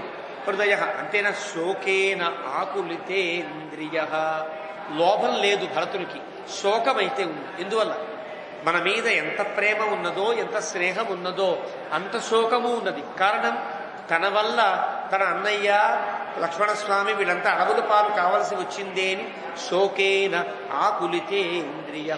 ఓ పక్క శోకం, ఒక పక్క మన మీద ప్రేమ, రెండింటితో ద్రష్టుమభ్యాగతో శేష సభరతో నాణ్యథా ఆగత. ఆ విధంగా మనందరినీ చూడ్డానికి భరతుడు వచ్చాడు తప్ప వేరే ఉద్దేశము భరతునిలో ఏమీ ఉండదు. ఇది రాముడు చెప్పిన మాట. అది అంబాంచ కైకయీం ఋష్య పరుషంచ అప్రియం వదన్ ప్రసాద్య పితరం శ్రీమాన్ రాజ్యం మే దాతుమాగత. ఎంత బాగా ఆలోచించాడో. ఒక వ్యక్తి యొక్క గుణగణాలు కనుక జాగ్రత్తగా అర్థం చేసుకుంటే ఆ వ్యక్తి చేసిన పనులు ఎలా ఉంటాయో, ఎలాంటి పనులు చేస్తాడో ఊహించవచ్చు. రాముడు ఊహిస్తున్నాడు. అయోధ్యకి వచ్చాడు, ఇదంతా గమనించాడు. గమనించి అంబాం కైకయీం ఋష్య, తన తల్లి అయిన కైకేయి మీద కొంచెం కోప్పడి అమ్మ తప్పు చేశావమ్మా అని కైకేయికి కాస్త బుద్ధి చెప్పి, పరుషంచ అప్రియం వదన్ను, ఆవిడ్ని పరుషంగా మాట్లాడి ఆవిడ్ని ఒప్పించి, ప్రసాద్య పితరం, మన నాన్నగారిని బతిమిలాడి మళ్ళీ నాకు రాజ్యం ఇవ్వడానికే తాను వచ్చాడు తప్ప వేరేగా భరతుడు రాడు అని చెప్పాడు. రాజ్యం మే దాతుమాగత, రాజ్యం అంతా ఎవరన్నా ఇస్తారు. ఒక పదవి చేతికి వస్తే ఇచ్చేస్తారు ఎవరైనా. భరతుడు అలా ఇవ్వడానికే వచ్చాడు లక్ష్మణ. ప్రాప్తకాలం యదేశోస్మాన్ భరతో ద్రష్టుమిచ్చతి అస్మాసు మనసాప్యేష నా ప్రియం కించిదాచరేత్. ప్రాప్తకాలం యదేశ, వచ్చే సమయమైంది. భరత ద్రష్టుమిచ్చతి, మనల్ని ప్రేమగా చూడ్డానికే వస్తున్నాడు కాబట్టి అస్మాసు మనసాప్యేష, మన యందు ప్రేమభావం కలిగి ఉన్నాడు కాబట్టి నా అప్రియం కించిదాచరేత్. లక్ష్మణస్వామికి హెచ్చరిక చేశాడు, కొంచెం కూడా తప్పుగా ప్రవర్తించడానికి వీల్లేదు. నా అప్రియం నా కించిత్ నాచరేత్, కొంచెం కూడా నువ్వు తప్పుగా మాట్లాడడం కానీ, తప్పుగా చూడడం కానీ, తప్పుగా ప్రవర్తించడం కానీ, 3 రకాలు ఉంటాయి. మనకి ఏమనకపోయినా కళ్ళతో కోపంగా చూస్తూ వచ్చారా బాగున్నారా అంటారు. అంటే అర్థం మనస్సులోనేమో వాడి మీద కోపం, పైకి మాట ఏమో బాగున్నావా అని అడుగుతాడు. అలా కూడా అనకూడదు. నాకు అప్రియం కించిత్ ఆచరేది అంటే ఆసనం వేసేటప్పుడు కుర్చీ వేయాలనుకోండి, కుర్చీ వేసి ఇష్టం ఉంటే సరే కుర్చీ వేసి కూర్చోమంటాం, ఇష్టం లేకపోతే కుర్చీ తోసి కూర్చో అంటాం కదా. ఇలా కూడా ఆచరించవచ్చు. పైకి ప్రేమ ప్రకటిస్తూ ఆచరించే విధానంలో కానీ, చూచే విధానంలో కానీ, మాట్లాడే విధానంలో కానీ కొన్ని పొల్లు మాటలు, కొన్ని ఏదో పొల్ల విలుపు మాటలు ఉంటాయి కదా. ఇలా ఏదన్నా మాట్లాడతాడేమో లక్ష్మణుడని నా కించిత్ అప్రియం ఆచరేత్, కొంచెం కూడా అప్రియం చేయడానికి వీల్లేదు లక్ష్మణ. విప్రియం కృతపూర్వంతే భరతేన కదానుకిం, ఇప్పటికే నువ్వు భరతుని పట్ల చాలా అప్రియం చేసావు, చాలా మాట్లాడేసావు కదా. అలా మాట్లాడచ్చు, నా తప్పు కదా. నా మీద ప్రేమ ఉంటే ఉంది కనుక ఉండొచ్చు. నేను భరతుడి మీద అంత కోపం దీనికి నీకు? భరతుడు అంటే మనకు తెలియదా ఎలాంటి వాడు? కాబట్టి ఇప్పటికే మనం చేశాం. కాబట్టి ఈ దృశం వా భయంతేద్య భరతం యోత్ర శంకసే, ఎందుకు ఇంతగానో భరతుడిని శంకించావు, అవమానించావు, అనుమానించావు? తప్పు కదా. మన అమ్మగారు అలా చేస్తే మాత్రం చిన్నప్పటి నుంచి ఆడుకున్న వాళ్ళం, కలిసి చదువుకున్న వాళ్ళం, కలిసి తిరిగిన వాళ్ళం, భరతుని యొక్క ఉద్దేశ్యం నీకు తెలియదా? నా మీద ప్రేమ కొద్దీ భరతుని మీద లేని యొక్క దుష్టాన్ని ఆరోపించవచ్చును. ఎందుకలా నువ్వు ఆలోచించవు? నహితే నిష్ఠురం వాచ్య భరతో నా ప్రియం వచ. ఇంకెప్పుడు కూడా భరతుని గురించి తప్పుగా మాట్లాడకు లక్ష్మణ. అహం హి అప్రియం ఉక్త శ్యాం భరతస్య అప్రియే కృతే. నువ్వు గనక భరతుణ్ణి ఏదన్నా అప్రియంగా కొద్దిగా మాట్లాడినా అది ఆ మాట ఎవరికి తెలుసునా? నన్ను నీవు అన్నట్టే లెక్క. భరతుడిని నువ్వు అవమానిస్తే నన్ను అవమానించినట్టు లెక్క. భరతుడే తప్పుగా మాట్లాడితే నన్ను తప్పుగా మాట్లాడినట్టు లెక్క అని కథన్ను పుత్రాహ పితరం హన్యు కస్యాంచిదాపది. 2 సందర్భాలు లక్ష్మణస్వామికి గుర్తు చేస్తున్నాడు. లక్ష్మణస్వామికి పాఠం చెబుతున్నాడు, లేదు గుణపాఠం చెబుతున్నాడు. ఒకప్పుడు ఏమన్నాను, అయోధ్యలో ప్రారంభం బయలుదేరే ముందు తండ్రిని చంపేస్తానన్నావే, ఇప్పుడు తమ్ముడిని చంపేస్తాను కదా. ఎంత తప్పు! తండ్రి ఎవరైనా చంపుతారా? ఎంత ఆపద కలిగినా కథన్ను పుత్రాహ పితరం హన్యు. తండ్రిని చంపాలనే ఆలోచన రావడం తప్పు కదూ. నువ్వు అప్పుడు అలా చేసావు, నేను ఊరుకున్నా, ఇప్పుడు ఇంకా కోపం వచ్చింది, జాగ్రత్త చెప్తున్నా అని రామునిలో కొంచెం తీవ్రత పెరిగింది అని లెక్క. ఎవరైనా తండ్రిని చంపుకుంటారు. ఇప్పుడు భ్రాతరం హన్యాతు సౌమిత్రే ప్రాణమాత్మన. అన్నదమ్ములు ఒకరినొకరు చంపుకోవచ్చునా? తప్పు కదూ. ప్రాణమాత్మన, పైగా ప్రాణం లాంటి వాడాయి, ఇష్టమైన వాడు కదా. ఎది రాజ్యస్య హేతోహత్వం. ఇప్పటిదాకా నువ్వు రాజ్యం రాజ్యం రాజ్యం అంటున్నావు కదా. నిజంగా రాజ్యమే కనుక నీ ఉద్దేశంలో ఉంటే లక్ష్మణ ఇమాం వాచం ప్రభాషసే. నాకు రాజ్యం అప్పచెప్పాలి, మనకు రాజ్యం కావాలి, మనం సుఖంగా ఉండాలి, ఇదే గనక నీ అభిప్రాయమైతే లక్ష్మణ. లక్ష్మణ స్వామి అభిప్రాయమే లేదు. వచ్చిన కోపం వల్ల రాముడు కింద కూర్చుంటున్నాడు, రాముడు కింద పడుకుంటున్నాడు, రాముడు కన్నమూలాలు తింటున్నాడు, రాముడు దోవన కొడుతున్నాయి. ఇదే బాధ లక్ష్మణస్వామికి. రాజ్యం లేదని కాదు. కాబట్టి ఒకవేళ నీకు రాజ్యం మీద సుఖాల మీద గనక ప్రేమ ఉంటే లక్ష్మణ వక్ష్యామి భరతం దృష్ట్వా. భరతుడు రాగానే ఏమంటాను తెలుసురా? భరత ముందు రాజ్యం లక్ష్మణస్వామికి ఇచ్చేయి అంట. నీకు రాజ్యమే కనుక కావాలి, రాజ్యం కోసమే ఎన్ని మాట్లాడుతున్నావు. భరతుడు రాగానే భరతుడా రాజ్యమస్మై ప్రదీయతాం. ఆ రాజ్యాన్ని లక్ష్మణస్వామికి ఇచ్చేయి అంట. ఒకే మాట అంట. అంటే ఏమంటాడు తెలుసా? ఉచ్యమానోపి భరత. నేను ఇంకా పూర్తిగా మాట అనను. మయా లక్ష్మణ తత్వత. నిజం చెప్తున్నాను. రాజ్యమస్మై ప్రయచ్చ ఇది బాఢమిత్యేవ వక్ష్యతి. ఇచ్చేయి అంటే అన్నయ్య తీసుకో అంటాడు. అంతే తప్ప నీకెందుకు ఇస్తాను, తమ్ముడికి ఎందుకు ఇస్తాను, నీకు ఇస్తా కానీ అండు. నేను గనక రాజ్యం ఇచ్చేయి లక్ష్మణుడికి అంటే వెంటనే లక్ష్మణుడు రాజ్యం ఇచ్చేస్తాడు. తెలుసా నీకు ఇది నిజం అన్నాడు. అనంగానే ఈ పాపం రాజ్యం అంటేనే అసఖ్యం లక్ష్మణస్వామికి. ఇప్పుడు లక్ష్మణస్వామి యొక్క సౌశీల్యం తెలియాలంటే మనకి ఆ సందర్భం వస్తే తప్ప తెలియదు. రాముని కంటే గొప్ప సౌశీల్యమూర్తి లక్ష్మణస్వామి. అరణ్యకాండలో మనకి కిష్కింధాకాండలో ఆయన గొప్పతనం తెలుస్తుంది. చాలా గొప్పవాడు. చిట్ట చివరికి రాముడికి పట్టాభిషేకం చేసే సమయంలో కూడా రాముడు రాజుగా అంగీకరించాడు. భరతుడు రాముడు కలిసి లక్ష్మణస్వామిని బతిమిలాడతారు. గడ్డం పుచ్చుకుని ఎంత బతిమిలాడతారు. సర్వాత్మన పర్యనునీయమాన. అంటే రాముడి తర్వాత పట్టాభిషేకం నీవే చేసుకోవాలి, నీవే యువరాజు కావాలి. అందరూ బతిమిలాడినా కూడా యదాన సౌమిత్రి రూపైతి యోగం. నాకు వద్దే వద్దు, నాకు రాజ్యం అంటేనే అసఖ్యం అంటాడు.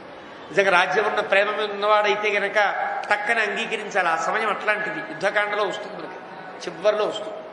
అలాంటి వాడు లక్ష్మణస్వామి. ఏమి పాప మనసులో కల్మషం ఉండదు, బడబడబడా మాట్లాడేస్తాడు, లోపలే ఉంచుకోడు. అలాంటి స్థితిలో ఉండేటువంటి గొప్ప సౌశీల్యమైన పాత్ర లక్ష్మణస్వామి. ఒకవేళ గనక నీకు రాజ్యం మీద ప్రేమ ఉంటే లక్ష్మణ అంటే లక్ష్మణస్వామికి గుండెల్లో గుచ్చుకునే మాట. నీకు రాజ్యం మీద ప్రేమ ఉంటే అంటే చాలు, గుండెల్లో గుచ్చినంత బాధపడతాడు. అంత మాట అని రాముడు అంటున్నాడు. బాఢమిత్యేవ వక్ష్యతి. నీకు రాజ్యం ఇస్తాడు, హాయిగా నువ్వు వెళ్ళిపో, నేను భరతుడు అడవిలోకి వెళ్ళిపోతావు అన్నట్టుగా మాట్లాడాడు. మాట్లాడితే తథోక్త. అలా మాట్లాడే ధర్మశీలేన భ్రాత్ర. రాముడు చాలా గొప్ప ధర్మశీలుడు. ఇలా మాట్లాడు, కానీ ఇలా మాట్లాడాడు. తను ఎలాంటి వాడో తెలుసు రాముడికి. తనకి రాజ్యం మీద కాంక్ష లేదని తెలుసు. తెలిసినా రాజ్యం గురించి ఇంత మాట్లాడాడంటే తస్య హితే రతః భ్రాత్ర, నా హితం తెలిసిన రాముడు మాట్లాడాడని లక్ష్మణ ప్రవివేశ ఇవ స్వాని గాత్రాని లజ్జయ. ఆ చెట్టు మీద ఉన్నాడు కదా, మెల్లగా దిగుతున్నాడు. ఎలా ఉన్నాడంటే రొమ్మును ముందుకు చాచి యుద్ధం చేయడానికి సిద్ధంగా ఉన్నాడు. యుద్ధం చేసేవాడు ఇలా ఉంటాడు కదా, జాగ్రత్త మరి చంపేస్తారా అన్నవాడు కాస్త ఒక్కసారి శరీరం అంతా కుంచుకుపోతే ఒక ఒక ఒక ఈ తాబేలు కనుక కాళ్ళు చేతులు లోపలికి లాక్కుని ఒక దగ్గర బుద్ధిగా పడి ఉంటుందో అలాగ అన్ని అంగములను దగ్గరకు చేర్చేసుకున్నాడు. అంటే అర్థం చూపులు దూరంగా ఉన్నాయి, చూపులు తగ్గిపోయాయి, ముక్కు ధరించాడు, తలకాయ ఉంచాడు, చేతులు జోడించాడు, వంగిపోయాడు, తన కాళ్ళు చేతులన్నీ దగ్గర పోయి చిన్నగా భయపడి కూర్చునే పిల్లవాడిలా అయిపోయాడు. స్వాని గాత్రాని లజ్జయ అంటే అతనికి ప్రాణానికి అస్సలు ఇష్టం లేని మాట రాముడి నోటి వెంట విని. రాముడేం తిట్టలా, రాజ్యం నీకు ఇచ్చేయమంటారు అన్నాడు. కానీ ఆ మాట ఎంత గొప్పగా తగిలింది అంటే ఒక్కసారి కుంచుకుపోయి ఒక చిన్న పిల్లవాడు బంతిలా కూర్చున్నట్టుగా అలా అయిపోయి అంటున్నాడు. తద్వాక్యం లక్ష్మణ శ్రుత్వా, అది విన్నాడు. వ్రీళిత ప్రత్యువాచ, చిన్నగా నోరు తెరిచి ఆశ్చర్యకరంగా అంటున్నాడు లక్ష్మణస్వామి. స్వాం మన్యే ద్రష్టుమాయాతః పితా దశరథ స్వయం. అవునన్నయ్య, నిన్ను చూడ్డానికే వచ్చారు, ఏ అపకారము లేదు, అపకార బుద్ధి లేదు. కాబట్టి భరతుడు కాదు, తండ్రే వచ్చాడు, మన నాన్నగారే వచ్చి ఉంటారు. ఎందుకంటే అంత సైన్యం కనిపిస్తోంది అంటే మళ్ళీ మన నాన్నగారే వచ్చి ఉంటారు తప్ప వేరే ఉద్దేశంతో రాలేదు అని చిన్నగా మాట్లాడి, అథవా నౌ ధ్రువం మన్యే మన్యమాన సుఖోచితో వనవాసముధ్యాయ గృహాయ ప్రతినేష్యతి. అథవా లేదా మనిద్దరం అడవిలో ఎలా ఉన్నాము, సుఖంగా ఉన్నామా లేదా పలకరించి వెళ్ళడానికైనా సరే వనవాసం అనుధ్యాయ, అనుధ్యానం అంటే అర్థం చాలా మనస్సులో అదే పనిగా తలంచుచూ ఉండుటారు. బాధపడుతున్న వారే వనవాసంలో మనం ఎలా ఉన్నామో చూద్దామని, మన పలకరించి వెళదామని మన నాన్నగారే వచ్చి ఉంటారు. అలా అని అన్నాడు. తండ్రి గారే వచ్చారు తప్ప వేరే ఉద్దేశంతో లేదు. నన్ను మన్నించన్నయ్యా అన్నట్టుగా మాట్లాడు. మన్నించమని అడగలేదు, కానీ లేదు మన కోసమే వచ్చారు వాళ్ళంతా అన్నాడు. అంటే రాముడు మళ్ళీ రాముడు ఇక్కడ అందుకున్నాడని వాల్మీకి చెప్పరు. ఒక వ్యాఖ్యాత అంటాడు ఇవన్నీ లక్ష్మణస్వామి యొక్క మాటలే అని అంటాడు. కానీ గోవిందరాజస్వామి అనకుండా కాదు, ఇక్కడ దాకే లక్ష్మణస్వామి మాట్లాడాడు. ఇక్కడి నుంచి రాముడు లక్ష్మణస్వామి చాలా సిగ్గుపడుతున్నాడు, మాట తడబడుతూ సిగ్గుపడుతున్నాడు, తనకేసి చూడలేకపోతున్నాడు. కాబట్టి అలాంటి లక్ష్మణుడిని మళ్ళీ తన వైపు తిప్పుకోవాలంటే మళ్ళీ ప్రేమగా మాట్లాడాడు. ప్రేమగా తను బుజ్జగించినట్టుగా చేస్తే తప్ప మళ్ళీ లక్ష్మణస్వామి ఈ లోకంలోకి రాడని రాముడు మాట్లాడుతూ అంటున్నాడు. వ్రీళితం లక్ష్మణం దృష్ట్వా రాఘవ ప్రత్యువాచ.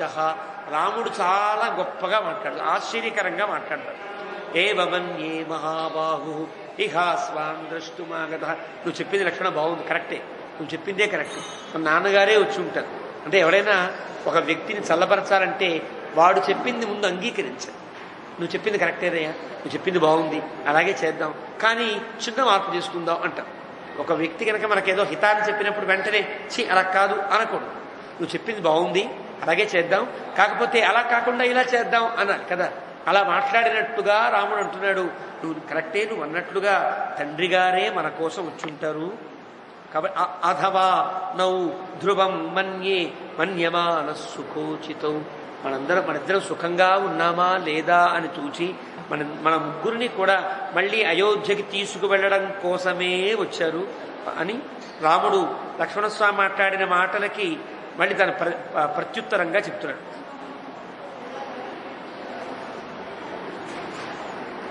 గృహాయ ప్రతినేష్యతి ఇమాం వాక్షేష వైదేహీ అత్యంత సుఖసేవిని పితా మే రాఘవ శ్రీమాన్ వనాదాదాయ యాస్యతి. మన ముగ్గురిని తీసుకెళ్ళడానికి వచ్చారు, కానీ మనం వెళ్ళకూడదు కదా. కానీ ఎవరిని తీసుకువెళ్తాడు? సీతను తీసుకెళ్ళిపోతాడు. సీత వనవాసంలో యోగ్యురాలు కాదు. సీత మీద బెంగపడి కోడలికి ఇంత కష్టం వచ్చిందే అని మళ్ళీ ఆ కోడలికి ఆ కష్టం లేకుండా చేసుకోవడం కోసమని మన తండ్రి గారు వచ్చి సీతమ్మని మళ్ళీ ఆ అయోధ్యకు తీసుకువెడతారు. కాబట్టి ఏతౌ తౌ సంప్రకాశేతే గోత్రవంతౌ మనోరమౌ వాయువేగ సమౌ వీర జవనౌ తురగోత్తమౌ అని నిజాలు చెప్పినట్టుగా ఆ రథానికి పూనిన వీరములైనటువంటి 2 గుర్రములు మన వైపే వస్తున్నాయి అంటే రాజుగారు ఎక్కే రథము ఆ గుర్రములు మన వైపు వస్తున్నాయంటే రాజుగారు మన దగ్గరికి వస్తున్నారు అని రాముడు లక్ష్మణస్వామి యొక్క మాటల్ని అనువాచనం చేస్తున్నాడు. స ఏష సుమహాకాయ కంపతే వాహినీ ముఖే నాగశత్రుంజయో నామ వృద్ధస్తాతస్య ధీమతః. అదిగో ఆ రథం పక్కనే పెద్ద ఏనుగుంది కదా, దానికి శత్రుంజయం అని పేరు. దశరథునికి చాలా ఇష్టమైన ఏనుగు కదా, పెద్ద ఏనుగు, రాజా భద్రగజం అని అంటారు. ఆ ఏనుగు కూడా కనిపిస్తోంది. అంటే వాడు ఇంకా దగ్గరికి వస్తున్నట్లు. ఇంత సంభాషణ అయ్యేటప్పటికీ వాళ్ళ ప్రయాణం సాగుతోంది కదా, వాళ్ళు చాలా సమీపం దాకా వచ్చారు, గుర్తించారు. అగో రాముడు, అగో రథము, అదిగో కొవిదార ధ్వజము, అదిగో శత్రుంజయ ఏనుగు అన్ని గమనించారు. కానీ రాముడు చూస్తుంటే అనుమానం వచ్చింది. నతు పశ్యామి తక్షత్రం పాండురం లోక సత్కృతం పితుర్దివ్యం మహాబాహో సంశయో భవతీహమే. కానీ లక్ష్మణ గమనించావా, లక్ష్మణస్వామిని మాట మార్చి తన లోకంలోకి తెచ్చుకుంటున్నాడు. లక్ష్మణ గమనించావా, నాన్నగారు వస్తూ ఉంటే గనక పెద్ద తెల్లటి గొడుగు రావాలి కదా, శ్వేతఛత్రం అంటారు. రాజుగారు ఎప్పుడు బయలుదేరినా రాజుగారు గనక ఉంటే ఆ తెల్ల గొడుగు వెల్ల గొడుగు అంటారు, అది శ్వేతఛత్రం అంటారు. ఆ ఛత్రం ఉండాలి రథం మీద. కానీ ఆ రథం మీద ఆ ఛత్రం లేదు కదా, కాబట్టి నాన్నగారు రావట్లేదు. నాకేదో సంశయాన్ని కలిగిస్తోంది. పితృదివ్యం మహాబాహో, మన తండ్రి గారు వస్తున్నట్టుగా లేదు, చిన్న సంశయం కలిగింది. వృక్షాగ్రాత్ అవరోహత్వం కురు లక్ష్మణమధ్వజ ఇతీవ రామో ధర్మాత్మ సౌమిత్రింతమువాచ. నువ్వు ఆ చెట్టుపై నుండి కిందకు దిగు అన్నాడు. అని కురు లక్ష్మణమధ్వజ, నేను చెప్పినట్టుగా విను. ఇతీవ రామో ధర్మాత్మ, ధర్మం తెలిసిన రాముడు సౌమిత్రుని లక్ష్మణస్వామి కోసమని ఉవాచ, చాలా గొప్పగా మాట్లాడాడు అన్నాడు. ఇందుకు గొప్పగా మాట్లాడింది ఏముంది కనుక. కానీ చివరి శ్లోకం చూస్తే తెలుస్తుంది. వృక్షాగ్రాత్ అవరోహత్వం, ఇక్కడ ఉన్నది ప్రాణం. వృక్షాగ్రం మీద కూర్చున్నావు. వృక్షాగ్రం అంటే చక్కగా వేదం చదువుకున్నవాడు వీళ్ళందరి. లక్ష్మణస్వామి వేదాధ్యయనం చేసినవాడు, రాముడికి వేదాధ్యయనం చేసినవాడు కదా. వీళ్ళందరికీ తెలుసు వేదంలో వృక్షాగ్రం అనగానేమీ తెలియాలి. మనకైతే చెట్టు కొమ్మ అని తెలుస్తుంది. వృక్షాగ్రం అంటే చెట్టు పైదాకా ఎక్కాడని ఒక అర్థం. కానీ వేదం తెలిసిన వాళ్ళకి వృక్షాగ్రాత్ అవరోహత్వం, నువ్వు చాలా ఎక్కడో కొమ్మ మీద కూర్చున్నావు కదా అన్నాడు. వృక్షాగ్ర శ్రీర్వై వృక్షస్యాగ్రం, బ్రాహ్మణం చెప్తుంది. వృక్షస్యాగ్రం అనగా వేద పరిభాషలో రాజ్యము ఐశ్వర్యము అని అర్థం. నువ్వు ఎక్కడో ఐశ్వర్యం మీద కూర్చుందావు, దిగు. ఐశ్వర్యం వద్దు, మనకేమొద్దు, దిగు అన్నట్లుగా లక్ష్మణస్వామికి అర్థమయ్యేటట్టుగా వృక్షాగ్రాత్ అవరోహత్వం. వేదంలో మాతాచతే పితాచతే గ్రం వృక్షస్య రోహత అని మంత్రం వస్తుంది. మీ నాన్న మీ అమ్మగారు వీరిద్దరూ కూడా ఒక పెద్ద చెట్టు ఎక్కి కొమ్మ మీద కూర్చున్నారు, వాడిని నమస్కరించు అంటుంది వేదం. పెద్దవాళ్ళు వాడు చెట్టు ఎక్కడం ఏంటి, కొమ్మ మీద కూర్చోండి. దీనికి అర్థం బ్రాహ్మణంలో శ్రీహి వై వృక్షస్యాగ్రం, నీలాంటి పిల్లవాడిని కన్నందువల్ల వాళ్ళు సుఖంగా ఐశ్వర్యంతో ఉన్నారు అర్థం. వృక్షాగ్రం అనగా ఐశ్వర్యము అని అర్థం. కాబట్టి ఇప్పుడు వృక్షాగ్రం నుండి దిగు అంటే అర్థం నీలో ఉండే రాజ్యకాంక్ష ఐశ్వర్యము ఇవన్నీ పక్కన పడేసి ఆ భావము నుండి కిందకి దిగు అని రాముడు గట్టిగా మళ్ళీ చెప్పినట్టు లెక్క. చెప్పి తమువాచ, నేను చెప్పినట్టు విను. ఏం చెప్పాడు? ఏమీ మాట్లాడకుండా అప్రియం పలకకుండా ఉండు. మాట్లాడద్దని చెప్పలా, అప్రియాన్ని చేయకుండా ఉండు అని చెప్పాడు. కానీ రాముడు ఇక్కడ మాట్లాడిన ఈ మాటకి కొంచెం గుండెల్లో తగిలిందేమో లక్ష్మణస్వామి. ఇక్కడ నుండి మళ్ళీ భరతుడు వాళ్ళు మాట్లాడడం, వాళ్ళ సంవాదాలు గొడవలు ఇవన్నీ అయ్యి మళ్ళీ భరతుడు వెనక్కి వెళ్ళిపోయి అయ్యేంత వరకు లక్ష్మణస్వామి మాట్లాడు. నాకు కూర్చుంటాడు, ఏమీ మాట్లాడు. 540 శ్లోకాల పైదాకా ఒక్క మాట కూడా మాట్లాడు. అది గొప్పతనం. మీరు చూస్తే అర్థమవుతుంది. ఎక్కడ లక్ష్మణస్వామి కళ్ళతో బాగున్నావా అంటాడు తప్ప బాగున్నావా అన్నడుతో కూడా రాముడు ఏమన్నాడు? నువ్వేమీ అప్రియం మాట్లాడడానికి వీల్లేదన్నాడు. ఈయనకుండే గుణాన్ని బట్టి ఏది మాట్లాడినా టక్కన ఏదో వస్తుంది. మమ్మల్ని ఇంత ఇబ్బంది పెట్టి ఇప్పుడు వచ్చావా అని అనేస్తాడేమో భయం. కాబట్టి నోరు మూసుకుని విభూషణం మౌనమ పండితానా, హాయిగా నోరు తెరిస్తే ఏం మాట్లాడతారో తెలియదు కాబట్టి మాట్లాడకుండా ఉండడం శ్రేయస్కరం అనుకున్నాడో ఏమో. ఇక్కడ నుండి 540 శ్లోకాల దాకా, సుమారు 7-8 సర్గల దాకా మళ్ళీ భరతులు వెనక్కి వెళ్ళిపోయేంత వరకు అస్సలు మాట్లాడు. ఎలా ఉంటాడు చూసిన, అవతీర్య తుసాలాగ్రాతు, ఆ చెట్టు కొమ్మ నుండి మెల్లగా దిగాడు, చిన్న పిల్లలా దిగాడు అంతే, చిన్న తలకాయ ఉంచుకుని ఇంకా చాలా సిగ్గుపడుతున్నాడు. తస్మాత్ సమితింజయ, అలా అని ఏమి చేతగాని వాడంటే సమితింజయ, ఆ మొత్తం సైన్యాన్ని తానొక్కడే యుద్ధం చేయగలడు, తను జయించగలడు. అంత గొప్ప పరాక్రమవంతుడైన లక్ష్మణస్వామి తల వంచుకుని సిగ్గుపడుతూ కూర్చుని, లక్ష్మణ ప్రాంజలిర్భూత్వా, చేతులు కట్టుకుని, ప్రాంజలి అంటే చేతులు కట్టుకుని లేదా నమస్కారం పెడుతూ, తస్థౌ రామస్య పార్శ్వత, రాముడి పక్కన తల వంచుకుని నిలబడ్డాడు.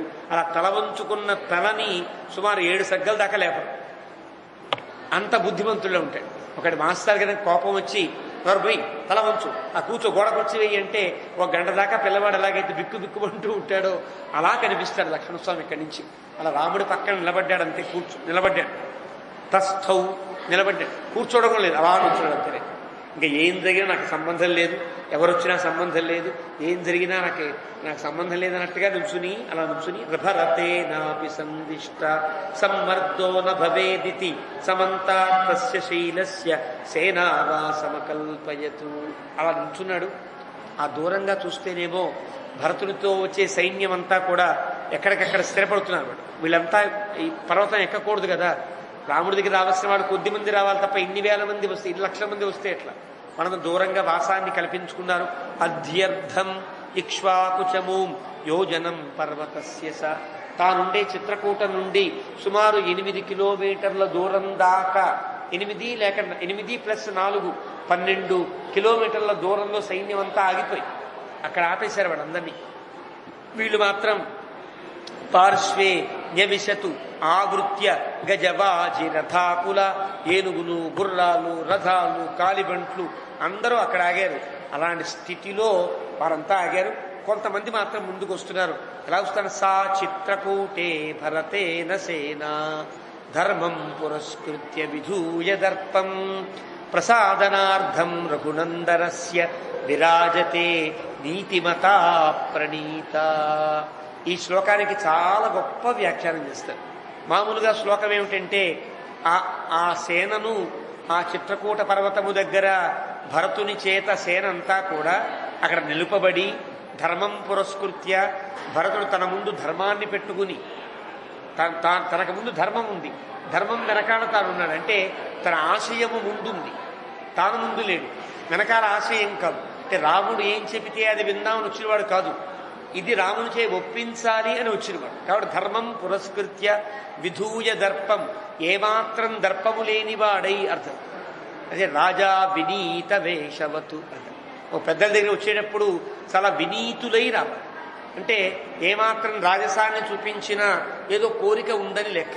ఏమాత్రం రాజసం లేకుండా, అంటే కప్పుకున్న బట్టని నడుంకి కట్టుకుని చేతిలో ఏమన్నా ఉంటే పక్కన పెట్టి చేతులు జోడించుకుని తల వంచుకుని వస్తున్నాడు భరతుడు. అది మాట. అలాంటి ప్రసాదనార్థం రఘునందనస్య, రాముణ్ణి ప్రసన్నం చేసుకోవడమే లక్ష్యంగా భరతుడు వస్తుంటే విరాజతే నీతిమతా ప్రణీత. అలాంటి భరతుని చేత ఆ సైన్యమంతా ఎంత అద్భుతంగా ఒక క్రమబద్ధంగా ఉన్నది అని పై అర్థం. మామూలుగా మనకు తెలిసే అర్థం అది, కానీ వైదికమైన అర్థం సా చిత్రకూటే భరతేన సేన. చిత్రకూటం అంటే భగవంతుని ఉండే సన్నిధికి చిత్రకూటము అని పేరు. చిత్రకూటం అనగా చిత్రము అంటే ఆశ్చర్యకరములైన శిఖరములతో కూడినది. మన ఆలయాలన్నీ ఎలా ఉంటాయి? ఆశ్చర్యకరంగా ఉంటాయి.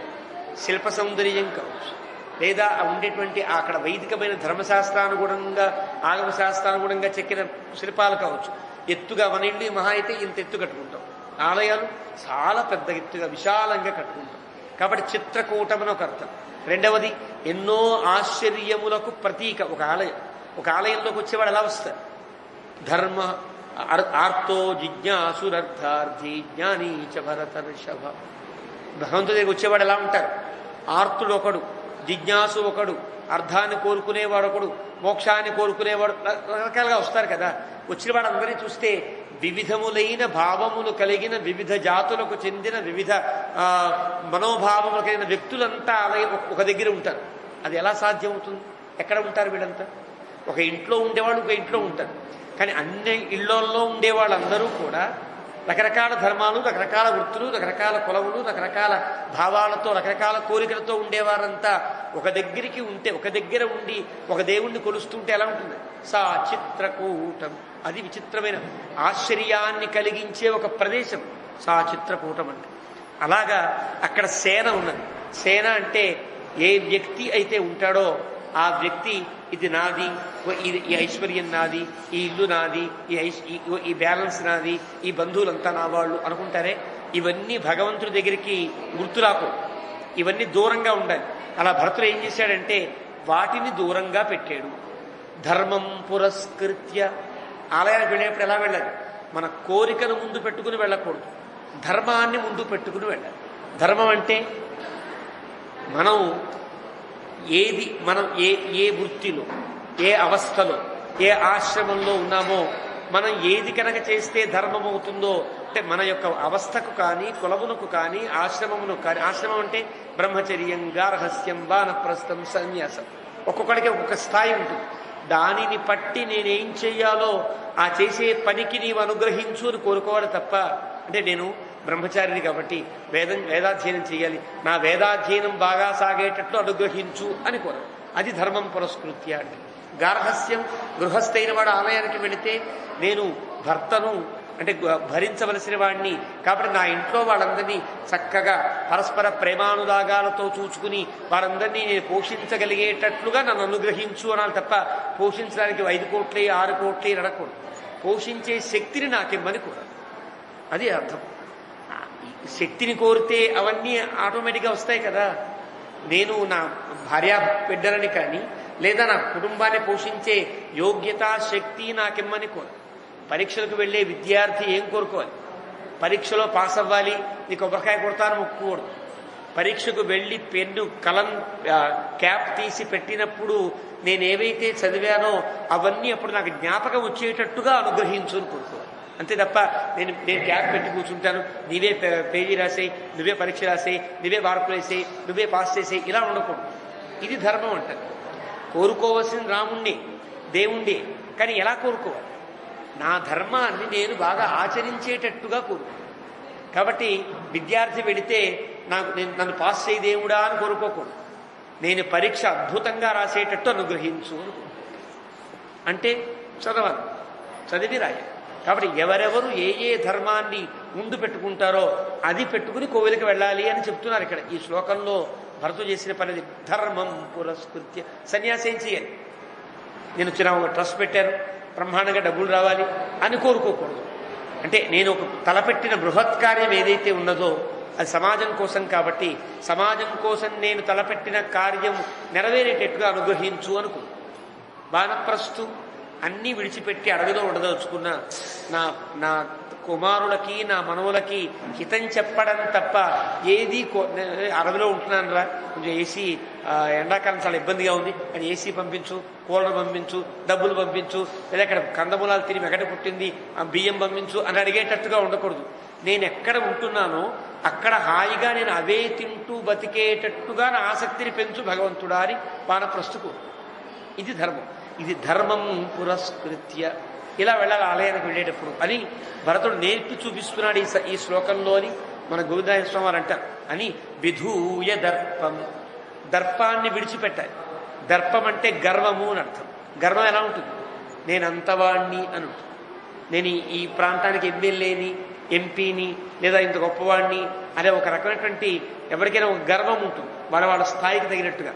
ఏమీ ఉండకూడదు. నేను పెద్ద ఆఫీసర్ని, లేదా అర్చకులకు సంబంధించిన వాడిని, నేనే ప్రధాన అర్చకుడిని, లేదా నేను గొప్ప వేద పండితుడిని, ఇలా ఉండడానికి వీల్లేదు.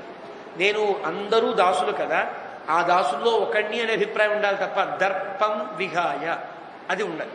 లేదా కొంతమంది అహం బ్రహ్మాస్మి, నేనే దేవుణ్ణి, నాకు నాకు నీకు నాకు తేడా లేదు అనే అభిప్రాయాలతో వస్తారే, అది కూడా పనికిరాదు.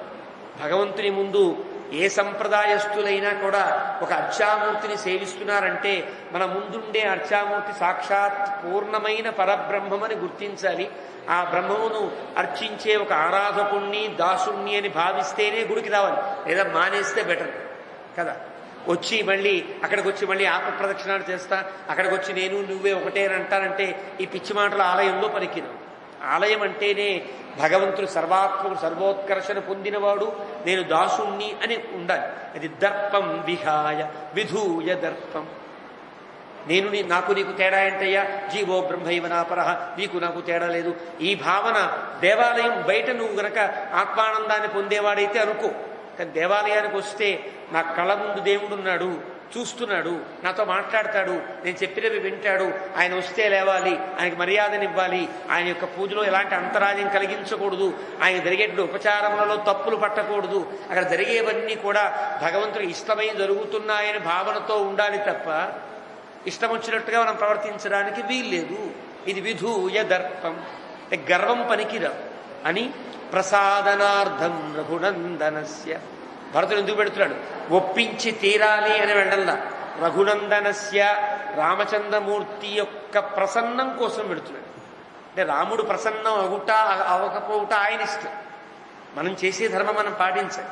మనం పాటించిన దేవుడు అనుగ్రహించలేదనుకో, అప్పుడేమన్నాను, అది ఎవరు తప్పు అవుతుంది? దేవుడు తప్పు అవుతుందని నువ్వు అనుకోకూడదు, నేను సరిగ్గా పాటించలేదు అనుకోవాలి. మనకి ఉద్యోగినం పురుష సింహముపైతి లక్ష్మీ దైవేన దేయమితి కాపురుషా వదంతి దైవం నిహత్య యది పౌరుషమాత్మశక్త్యా యత్నే కృతే యది న సిద్ధ్యతి కోత్రదోషః. ధర్మశాస్త్రం చెప్తుంది ఉద్యోగినం, మన ప్రయత్నం మనం పూర్తిగా చేయాలి. నా రకాల దేవుడు ఉన్నాడు, మా గురుగారు ఉన్నారు, ఏదో ఎమ్మెల్యే ఉన్నాడు, ఈ పిచ్చి మాటలే పనికిరావు. నేను నా ప్రయత్నములు సంపూర్ణముగా చేయవలను, అలా చేసేవాడిని ఉద్యోగి అని అంటారు. ఉద్యోగి అంటే ఎంప్లాయీ కాదు, అంటే మంచి ఉద్యమ స్ఫూర్తి కలిగిన వాడు, తన పని తాను చేసే దీక్ష కలిగిన వాడిని ఉద్యోగి అంటారు. అలాంటి ఉద్యోగిని, అలాంటి ఉద్యమ వ్యక్తిని పురుష సింహం అని అంటారు. వాడు సరైనటువంటి వ్యక్తి. అంటే వాడిని ఉపైతి లక్ష్మీ, లక్ష్మి వరిస్తుంది. లక్ష్మీదేవి అంటే శ్రీ మహాలక్ష్మి కాదు, వాడు ఏ పని అనుకుంటున్నాడో ఆ పనిలో ఉండే సాఫల్యమును లక్ష్మి అని అంటారు.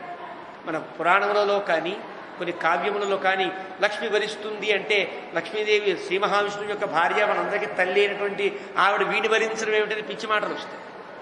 వాడు మాట్లాడతారు. అన్నదానం చిదంబర శాస్త్రి లాంటి వాడు మాట్లాడుతూ నారాయణ అంటే ఆయనకి భూదేవి, శ్రీదేవి, లక్ష్మీదేవి భార్యలట. రాముడు అంటే భూదేవి యొక్క కుమార్తెను పెళ్లి చేసుకున్నట్ట. కానీ ఇప్పుడు నారాయణ ఏమవుతాడు, రాముడికి మామగారు వరుస, ఏడా పిచ్చి వరుస. అంటే మూర్ఖులు చదవక ముందు కాకరకాయ, చదివిన తర్వాత కేకరకాయ అన్నట్లుగా వీళ్ళ బతుకులు ఇలా తగలడతాయి. కాబట్టి అలా ఉండడానికి ఇవి.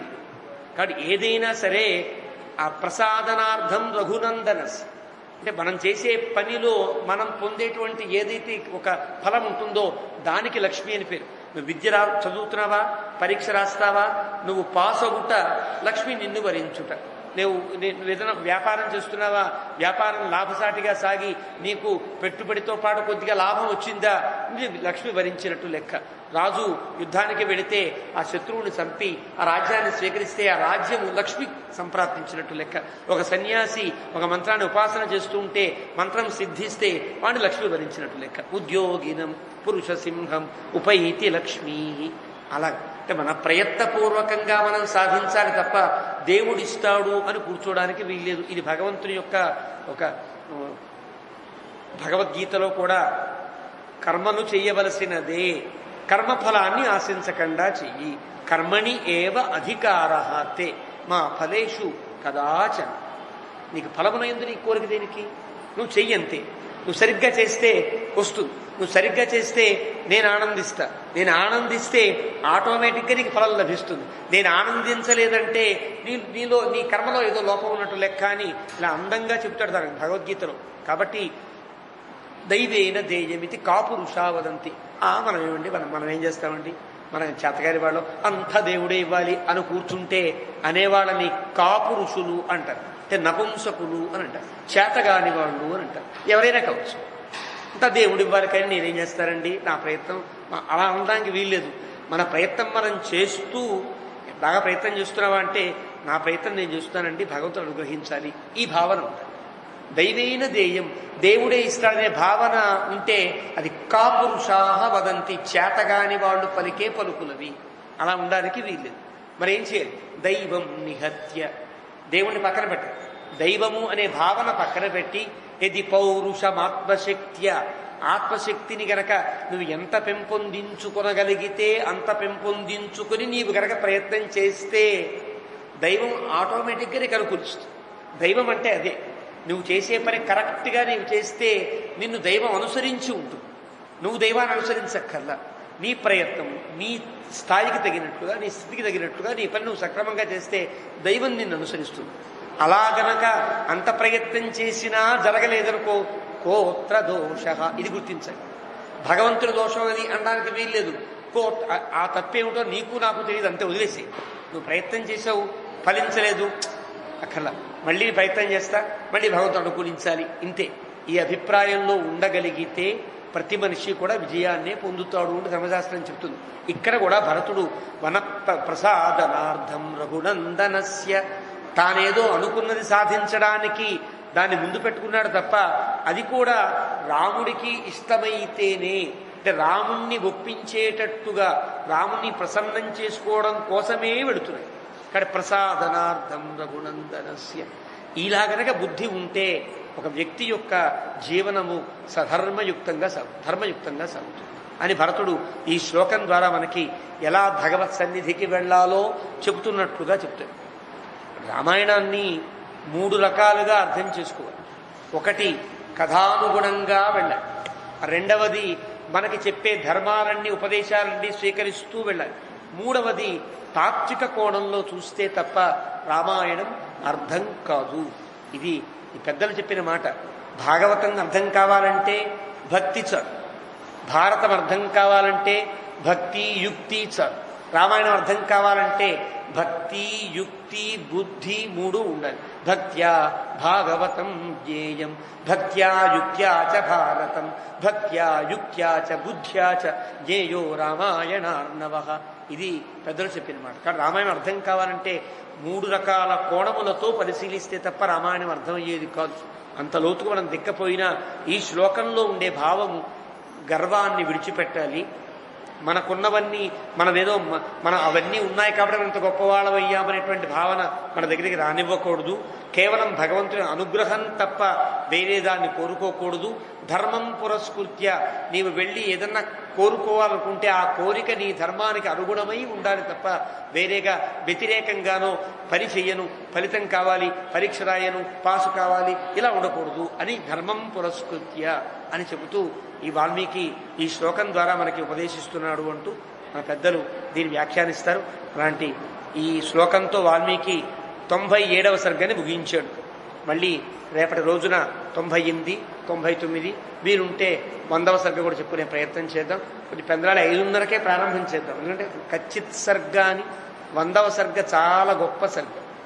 రాముడు ఉపదేశం చేస్తున్నట్టుగా కాకుండా ఉపదేశం చెయ్యకుండా ఉండేటట్టు ఉపదేశం చేస్తాడు. రాముడికి ఉండే గొప్పతనం అది. ఇలా చెయ్యని చెప్పడు, ఇలా చేస్తున్నావు కదా అంటే ఆ చెప్పే ఆ అందమైనటువంటి పద్ధతి అంతా మనకి ఆ ఖచ్చిత్ సర్గ అంటారు, 100వ సర్గలో కనిపిస్తుంది. అది తెలుసుకునే ప్రయత్నం చేద్దాం. అప్పటిదాకా రామానుగ్రహంతో ఏవమే తత్పురావృత్తం ఆఖ్యానం భద్రమస్తువః ప్రవ్యాహరత విశ్రద్ధం బలం విష్ణో ప్రవర్ధతాం లాభస్తేషాం జయస్తేషాం కుతస్తేషాం పరాభవః ఏషామిందీవరస్యామో హృదయస్థో జనార్దనః కాలే వర్షుతపర్జన్యః పృథివీ సస్యశాలినీ దేశోऽయం క్షోభరహితః బ్రాహ్మణాः సంతు నిర్భయాः కావేరీ వర్ధతాం కాలే కాలే వర్షతు వాసవః శ్రీరంగనాథో జయతు శ్రీరంగశ్రీశ్చ వర్ధతాం స్వస్తి ప్రజాభ్యః పరిపాలయంతాం న్యాయ్యేన మార్గేణ మహీం మహిషాః గోబ్రాహ్మణేభ్యः శుభమస్తు నిత్యం లోకాः సమస్తాः సుఖినో భవంతు.